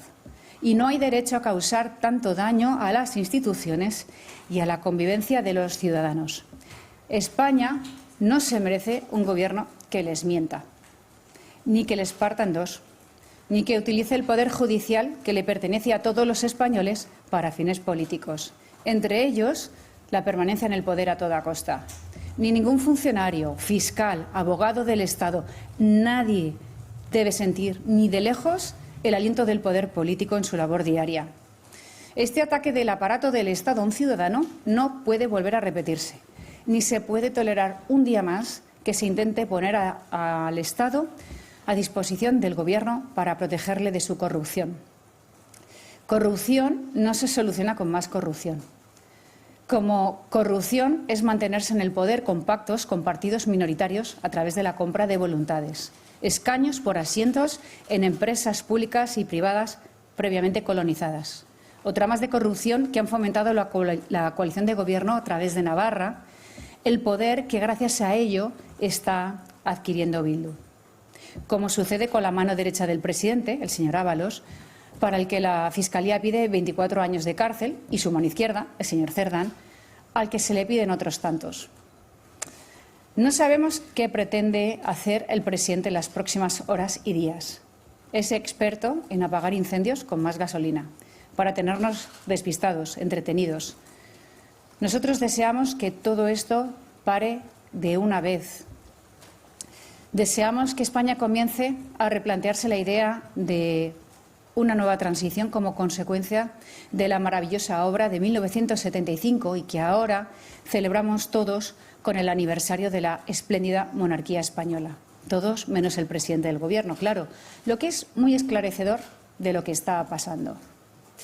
Nuestra nación se encuentra en el momento más delicado desde entonces y llegados a este punto solo pueden ganar o la autocracia o la libertad. Si los españoles, voten lo que voten, de toda idea, procedencia y condición, no se unen en defensa de su democracia liberal, de la asunción de que nada ni nadie está por encima de las reglas que nos dimos, la separación de poderes, la convivencia y el Estado de Derecho, la obra de nuestros padres y abuelos estará perdida. Y el daño que ya está sucediendo será irreparable. Las autocracias destruyen el andamiaje constitucional, la separación de poderes y las instituciones al servicio del líder, desde dentro. Y lo siembran todo de zozobra, sospecha y venganza.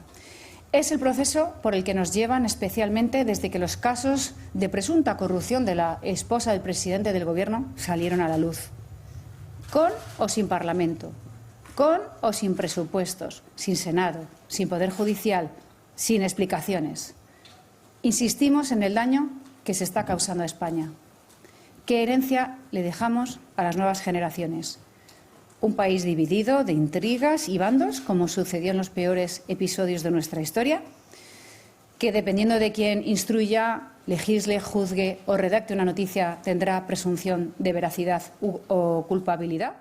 Pues duras esas palabras de Isabel Díaz Ayuso, que asegura que quieren acabar por vías ilegítimas con la presidenta de la Comunidad de Madrid. Asegura que todos pierden con esta condena, que nadie gana, que Pedro Sánchez va al choque y que España no se merece un gobierno que quiera dividir. Dice que es un daño irreparable y que el daño a España es lo que van a dejar en herencia, que qué quieren dejar este gobierno a las generaciones futuras. Muy pendientes estaremos de todo lo que sí esta comparecencia de la presidenta de la Comunidad de Madrid, pero abrimos ahora página de salud porque a pesar de los avances médicos, la mayoría de las personas que padecen de artrosis, más de 7 millones en nuestro país, se resignan a vivir con el dolor crónico, convencidas de que no existen alternativas eficaces, pero sí que existen. Hablamos de tratamientos como los de Mejorando tu Vida, especializados en tratar los síntomas de esta enfermedad en zonas especialmente sensibles como en las manos y las rodillas. Están diseñados para reducir el dolor, mejorar la movilidad y evitar la progresión de la enfermedad con el objetivo de recuperar la calidad de vida de los pacientes. Mejorando tu Vida demuestra que convivir con artrosis no significa renunciar al bienestar.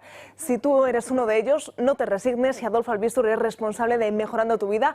¿Cómo ayudan estos guantes de Relax Quantic Nanotech a las personas que sufren de artrosis? Pues muy gracias por la invitación. Pensé que ibas a decir que era responsable de que tengan artrosis. Digo, no, de eso no. Soy responsable. Es responsable de aquellos que la tengan que ayudarles. Pues mira, es que hoy me voy a guardar esta mano porque luego la voy a enseñar, ¿vale?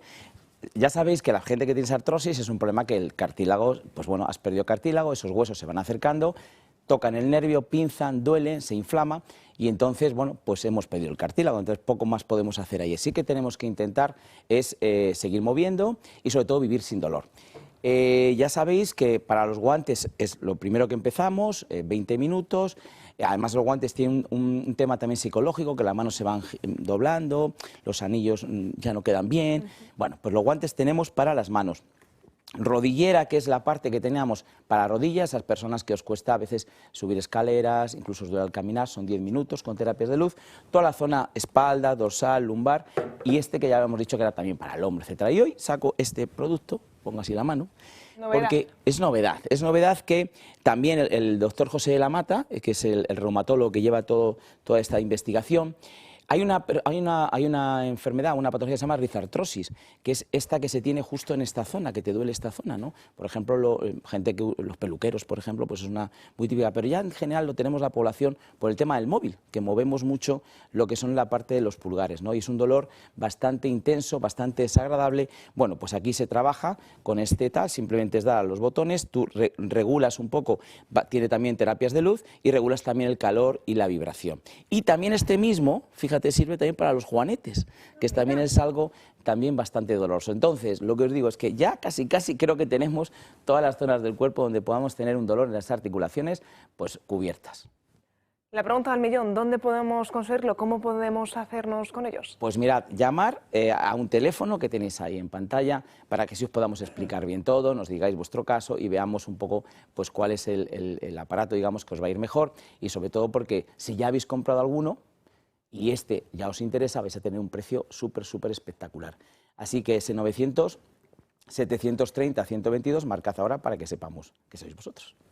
Y como cada viernes, bueno, y en primicia, ¿qué nos espera mañana en Historia de Nuestros Médicos? Pues mira, mañana en Historia de Nuestros Médicos tenemos a la doctora Mercedes Hurtado. Ella es la presidenta del Colegio de Médicos de Valencia, es oftalmóloga, trabaja en el Hospital de la Fe de Valencia y va a contarnos cosas muy interesantes, aparte de la oftalmología, también un poco todo lo que estamos escuchando ahora con todas las inquietudes y reivindicaciones que están teniendo los médicos, ¿no? El por qué es lo que ellos realmente quieren, porque muchas veces no se expresa bien, ellos no se trata de una subida de dinero, etcétera. Ellos lo que quieren efectivamente es poder trabajar y tratar mucho mejor a los pacientes. Así que no os lo perdáis, mañana sábado a las 9:30 de la noche, luego se va a repetir el domingo, por si no podéis verlo el sábado, después de la conexión con el Papa, a la 1 y algo. Así que nada, Historia de Nuestros Médicos con Mercedes Hurtado este fin de semana. Pues Adolfo, responsable de que podamos remitir todos estos dolores, muchísimas gracias, estaremos muy pendientes en esa primer pase a partir de las 9:30 mañana en Historia de Nuestros Médicos. Gracias Natalia, Adolfo. Gracias a ti. Y abrimos página de Comunidad Valenciana porque la jueza de Catarroja que investiga a la Dana había citado esta mañana tanto al candidato a la presidente de la Generalitat Valenciana, Pérez Llorca, como al dueño del Ventorro, el restaurante, ese famoso restaurante donde comió Carlos Mazón con la periodista Maribel Vilapanda.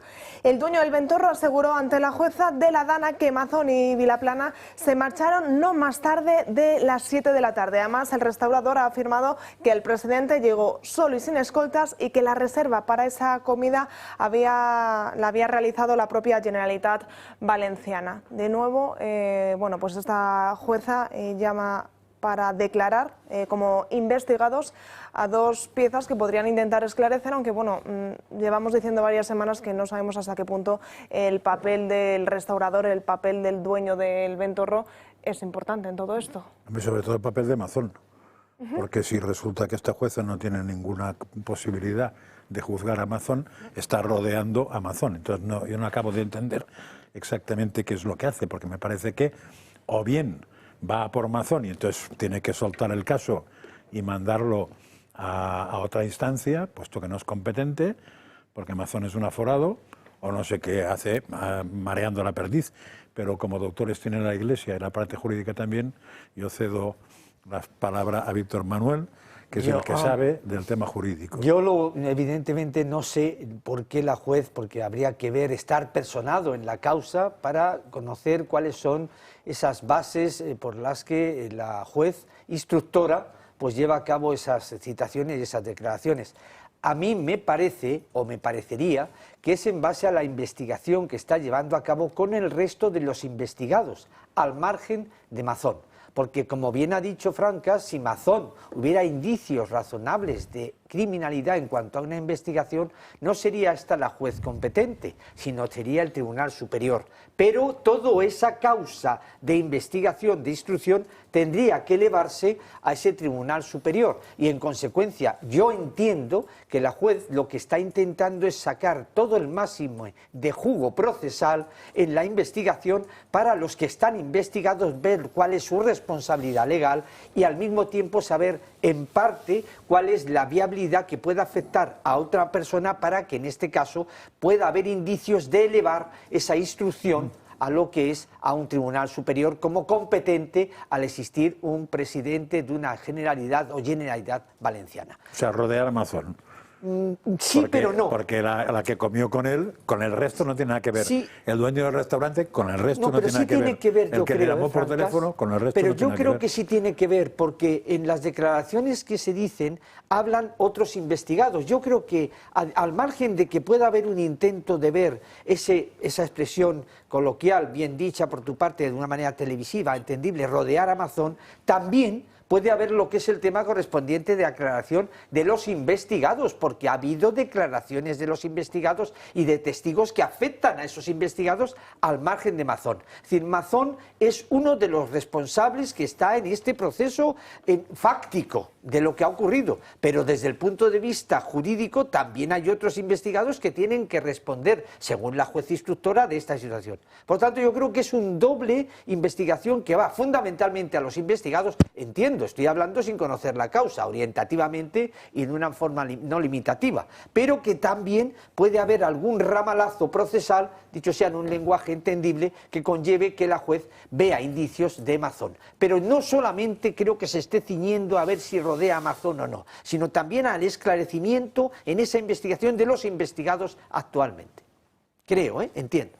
Pues veremos a ver todo lo que da de sí estas declaraciones, a ver si sirve a la jueza para esclarecer todos estos hechos y sobre todo para saber qué ocurrió realmente ese 29 de octubre, qué falló y sobre todo para intentar evitar posibles nuevas riadas, posibles nuevas danas. Abrimos página del Club de Amigos.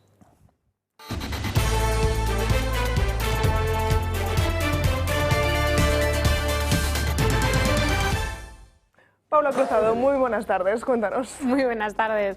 Pues nada, os vengo ya estamos a viernes, ya estamos finalizando la semana y con ello también estamos a mitad del mes de noviembre y no queremos que todas aquellas personas que nos ayudan, tanto haciendo donaciones puntuales como haciéndose socio, no sepan esta información. Tanto las cuotas como las donaciones se pueden desgravar hasta los primeros 250 euros, el 80% de, como digo, de esa cuota o de esa donación. Serían 200 euros lo que se pueden desgravar, lo que se le quedaría una cuota de 50 euros al año y 4 euros, que serían 4 euros al mes. Decir a todas aquellas personas que nos están llamando, sobre todo socios o gente también que ha hecho donaciones puntuales a lo largo del año, para saber cuánto le resta para llegar a esos 250 euros y hacer esa donación que sería final. Es importante que sea antes del 31 de diciembre para que nosotros todos esos datos los podamos volcar a Hacienda y ustedes se puedan desgravar en la declaración de la renta para el año que viene. Datos importantes que nos estamos encontrando, que la gente que nos está ayudando haciendo esas donaciones en sus transferencias no están poniendo o luego no nos están llamando. Necesitamos, es muy importante, las personas físicas, su nombre, su apellido, su DNI y su dirección postal, para que nosotros, como digo antes, lo podamos registrar de forma correcta y así ustedes se puedan beneficiar de esa desgravación. En el caso de empresas, ya sean pequeñas, medianas o grandes, se pueden desgravar en el impuesto de sociedades y se desgrava el primer año el 40% y el segundo y sucesivos se desgravarían hasta un 50% siempre y cuando mantengan la cuota o superior. Es decir, si una empresa, por ejemplo, hace una donación de 500 euros al año, se desgravaría el primer año 200 euros y el segundo, si lo mantiene y sucesivos, serían 250 euros. En el caso de las empresas, lo que necesitamos es el nombre fiscal, el CIF y el domicilio fiscal. Son datos importantes que, como digo, para que sea efectiva esa donación. A todas aquellas personas que lo están haciendo, gracias. Y luego también quiero recordarles, porque ya lo han estado viendo a lo largo de estos días, que el próximo día 2 de diciembre, martes 2 de diciembre, estaremos en Oviedo, haremos un programa especial de esta casa en el que se asistirá don Julio Ariza, José Javier Esparza y muchísimos invitados más que iremos desvelando poco a poco. A todas aquellas personas que se están informando, que se están poniendo en contacto con nosotros, decirles que también habrá una cena posterior en el que seguiremos debatiendo y seguiremos hablando no con todos los contertulios que han participado en ese programa, sino también con todos los asistentes que quieran asistir a esa cena. Son plazas limitadas tanto para asistir al programa como para asistir a la posterior cena, así que desde aquí animo a todas aquellas personas que se acaban de enterar o que verdaderamente quieran asistir, que se pongan en contacto con nosotros para que no se queden sin su plaza, por favor, es algo muy importante. Se registran a través del teléfono del Club de Amigos, del 91-616-2464 o escribiéndonos un correo electrónico a clubdeamigos@clubdeamigos.org. Pues Paula, como siempre, muchísimas gracias, muy pendientes de este programa especial el próximo 2 de diciembre desde Oviedo. Es el número de teléfono, es el correo electrónico para ponerse en contacto con vosotras, para no perder esa plaza que luego siempre nos entran las prisas a última hora. Eso es, muchísimas gracias a ti. Gracias, Paula. Y atentos a todos los vecinos madrileños porque el siguiente anuncio va directamente a ustedes para ver si entre todos intentamos localizar una mochila azul que se ha perdido. No es una mochila cualquiera porque en ella está el exoesqueleto de Benjamín, un niño de 8 años. Ahí están viendo ese cartel, un exoesqueleto que le permite ponerse en pie y poder andar. Y es que con tan solo 8 años, hace apenas unos meses, conseguía dar sus primeros pasos. Su familia está completamente desesperada porque lo han perdido. Lo llevaban dentro de una maleta que se olvidaron en la calle y, según sus cálculos, esta maleta con la mochila azul dentro podría haberse perdido cerca del Paseo de La Habana y ahora está completamente desaparecido. Así que todos los vecinos de Madrid que se encuentren una maleta, que se encuentren esa mochila azul, por favor pónganse en contacto con ese número de teléfono que están viendo en sus pantallas, porque, bueno, como decíamos, es un exoesqueleto muy importante para Benjamín, porque es lo que lo permite poder andar. Y decía yo que a lo largo de estos últimos 20 minutos he abierto muchas páginas y me queda por abrir una página más, espero que la última, pero que es la página internacional y, como siempre, de la mano de Sandro Meco. ¿Qué tal? Muy buenas. Bueno, y ojalá la página de la paz, ¿no? Porque vamos a hablar de Ucrania, porque parece que por fin sí podría haber una propuesta de paz en firme, eso sí, negociada entre diplomáticos estadounidenses y rusos. Y lo cierto es que la respuesta por parte de los dos dirigentes protagonistas de este conflicto, o sea, Vladimir Putin y Volodymyr Zelensky, están siendo muy distintas. En primer lugar, hemos visto esta noche a Putin ataviado con un uniforme militar diciendo que los líderes ucranianos son todos unos corruptos. Estrictamente hablando, nosotros ya sabemos cómo es el liderazgo ucraniano. No existe ningún liderazgo político. Son un grupo de individuos, una pandilla criminal, un grupo criminal organizado que desde marzo del año pasado ha usurpado el poder y han querido mantener la guerra con Rusia para enriquecerse personalmente. Bueno, esto se refiere a una trama conocida como la Operación Midas, en la que hay varios cargos del gobierno de Volodymyr Zelensky acusados de haber participado en esta trama de un valor aproximado de 100 millones de dólares, en los que se habrían lucrado a partir de la gran compañía que controla las 4 empresas importantes nucleares en el país. Entonces, por eso decía que todos estos cargos se habrían lucrado y que serían todos unos corruptos. ¿Qué dice Volodymyr Zelensky? Bueno, pues Zelensky, para empezar, ha tenido que ver cómo su director del Consejo de Seguridad de Ucrania ha dimitido, el señor Umerov, y ha dicho que, ojo, que ese plan de Estados Unidos puede que se lo piense. Desde los primeros días de la guerra hemos mantenido una posición simple. Ucrania necesita la paz. Una paz real y que no se rompa con una tercera invasión. Una paz digna que garantice nuestra independencia, soberanía y la dignidad del pueblo ucraniano. Y son esos los principios que debemos asegurar. Y nuestros equipos trabajarán en ello para asegurarse de que la propuesta es genuina. No haremos declaraciones agudas. Estamos listos para trabajar con Estados Unidos y nuestros socios en Europa y alrededor del mundo. Bien, pero la pregunta que tendrán en casa, ¿en qué consiste este plan de paz? Bueno, teníamos indicaciones y ahora parece que tenemos más detalles, porque esta noche el portal Axios habría filtrado esos 28 puntos de este plan de paz, en los que les voy a destacar los siguientes. El punto 3 establece que Rusia no invadirá países vecinos y la OTAN no se expandirá, que el ejército ucraniano se limitará a un personal de 600.000 activos, pero es importante decir que antes de la guerra estaban en 250.000, actualmente estaban en 800.000 y se quedarían estos 600.000. Que Ucrania redactará en su constitución que no se unirá a la OTAN y la OTAN hará lo propio. No habrá tropas de la OTAN en Ucrania. Sí habrá aviones europeos en Polonia. Que Estados Unidos, y esta es una de las grandes novedades, garantizará la seguridad de Ucrania. Ucrania no podrá entrar en la OTAN, pero sí en la Unión Europea. Y Rusia, donde entrará, es en el mercado global, porque se la invitará, entre otras cosas, a unirse al G8. Finalmente, Ucrania garantizaría no ser un estado nuclear y la cuestión importante, los territorios. Crimea, Lugansk y Donetsk serían reconocidas como rusas. Jersón y Zaporilla se congelaría en el frente actual. Rusia, eso sí, renunciaría a los territorios que controlase y que no pertenezcan a estos 5 estados. Y finalmente, Ucrania podrá utilizar el río Dnieper y el Mar Negro para las cuestiones comerciales y, importante para Zelensky, Ucrania tendrá elecciones 100 días después de que se firmase este acuerdo de paz.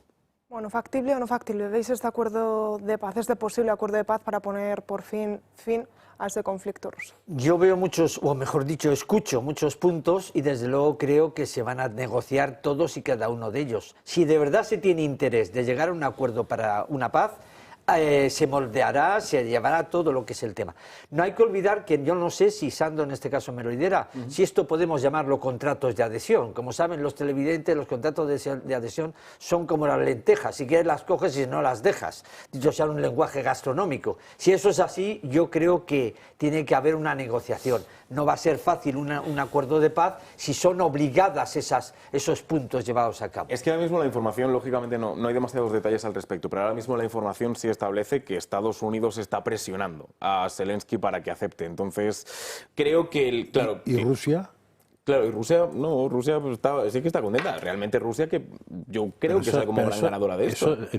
La sensación que me da es la que dije, creo que ayer o anteayer, que con ese plan Europa, Ucrania, Zelensky y una tía mía han estado haciendo el primo desde hace no sé cuántos años, porque van a llegar a lo mismo que hubieran llegado hace 4 años, pero con una diferencia, que tendrían muchos menos muertos y mucha menos destrucción de Ucrania. Eso sí, probablemente el que va a reconstruir no se hubiera forrado tanto, que también puede ocurrir.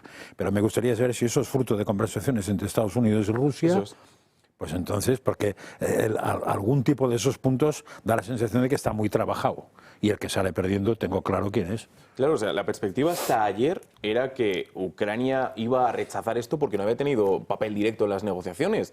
Pero parece, sobre todo por lo que está diciendo Zelensky, también por informaciones internacionales, que Estados Unidos está presionando a Ucrania para que consiga esto, porque al menos el relato oficial es que en este momento no pueden conseguir nada mejor. Entonces, pues ahí está.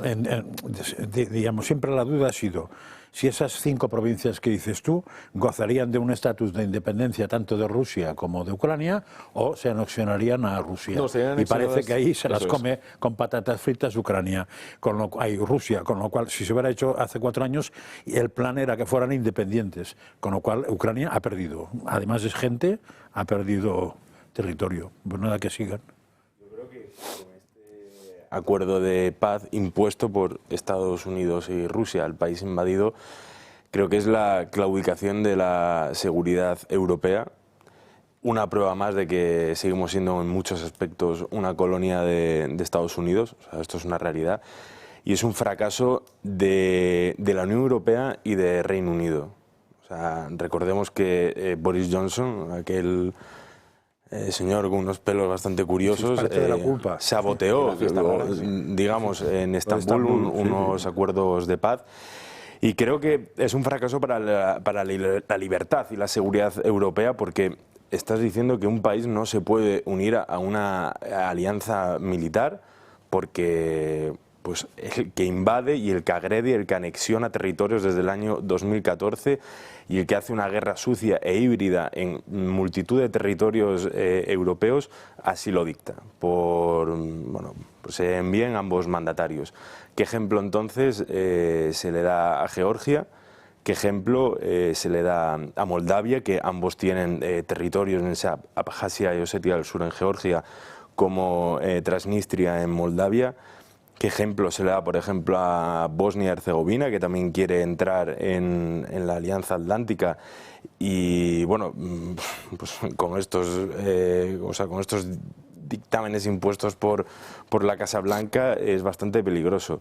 Pero volvemos a repetir, yo creo que esto, la Unión Europea, yo siempre lo he dicho, no puede ser un simple cachorro, un perro en un mundo de osos, un mundo de águilas y en un mundo de dragones como es China, Rusia y Estados Unidos. Europa tiene que sacar su fuerza y Europa tiene que valer en este mundo tan multipolar. Pues Sandro, como siempre, muchísimas gracias. Estaremos muy pendientes de cómo avanza este posible pacto de paz entre Ucrania y Rusia. Gracias. Muchísimas gracias, buen fin de. Y vamos a acabar con un buen sabor de boca porque la esperanza de vida aquí en España ha aumentado hasta los 84 años, un récord alcanzado, aunque eso sí, la letra pequeña, la letra negativa es que la natalidad continúa bajando. La esperanza de vida ha aumentado en 0,24 años en 2024 hasta situarse en 84,01 años, una cifra que nunca antes se había alcanzado, según el último estudio del Instituto Nacional de Estadística sobre el movimiento natural de la población al cierre del año pasado. Según este informe, por sexo, la esperanza de vida de los hombres subió 0,27 años hasta los 81,38, mientras que la de las mujeres aumentó en 0,19 años hasta los 86,54, por lo que según las condiciones de mortalidad del momento, una persona que alcanzó los 65 años en 2024 esperaría vivir de media 19,87 años más si es hombre y 23,64 años más si es mujer. Por el contrario, la natalidad en España en 2024 ha descendido un 0,8% respecto al año anterior, con 318.005 nacimientos, por lo que continúa la tendencia a la baja de la última década. El informe también muestra que durante 2024 fallecieron en España más de 436.000 personas, lo que supone 6 defunciones menos que el año anterior. Por edad ha destacado el descenso en las defunciones de personas entre 85 y 89 años, tanto en hombres como en mujeres. La tasa de mortalidad infantil aumentó 4 décimas y se situó en 3,4 defunciones infantiles por cada 1000 nacidos vivos. La esperanza de vida aumenta, pero la natalidad desciende, lo que reabre el debate de qué pasará cuando nuestros mayores fallezcan y nuestros bebés no nazcan. Pues sin duda, una muy buena noticia, llegar a esos 84 años y si podemos superarlos. Sí, pero un comentario irónico, se alarga nuestro valle de lágrimas. Pues con ese comentario irónico nos quedamos, nosotros nos vamos, disfruten mucho de este fin de semana, ya saben que va a hacer frío prácticamente en toda la provincia, en toda la península, en todo el país, sobre todo mucho cuidado en las carreteras. Nosotros volvemos el lunes, como siempre, a partir de las 12 del mediodía. Gracias por acompañarnos un día más.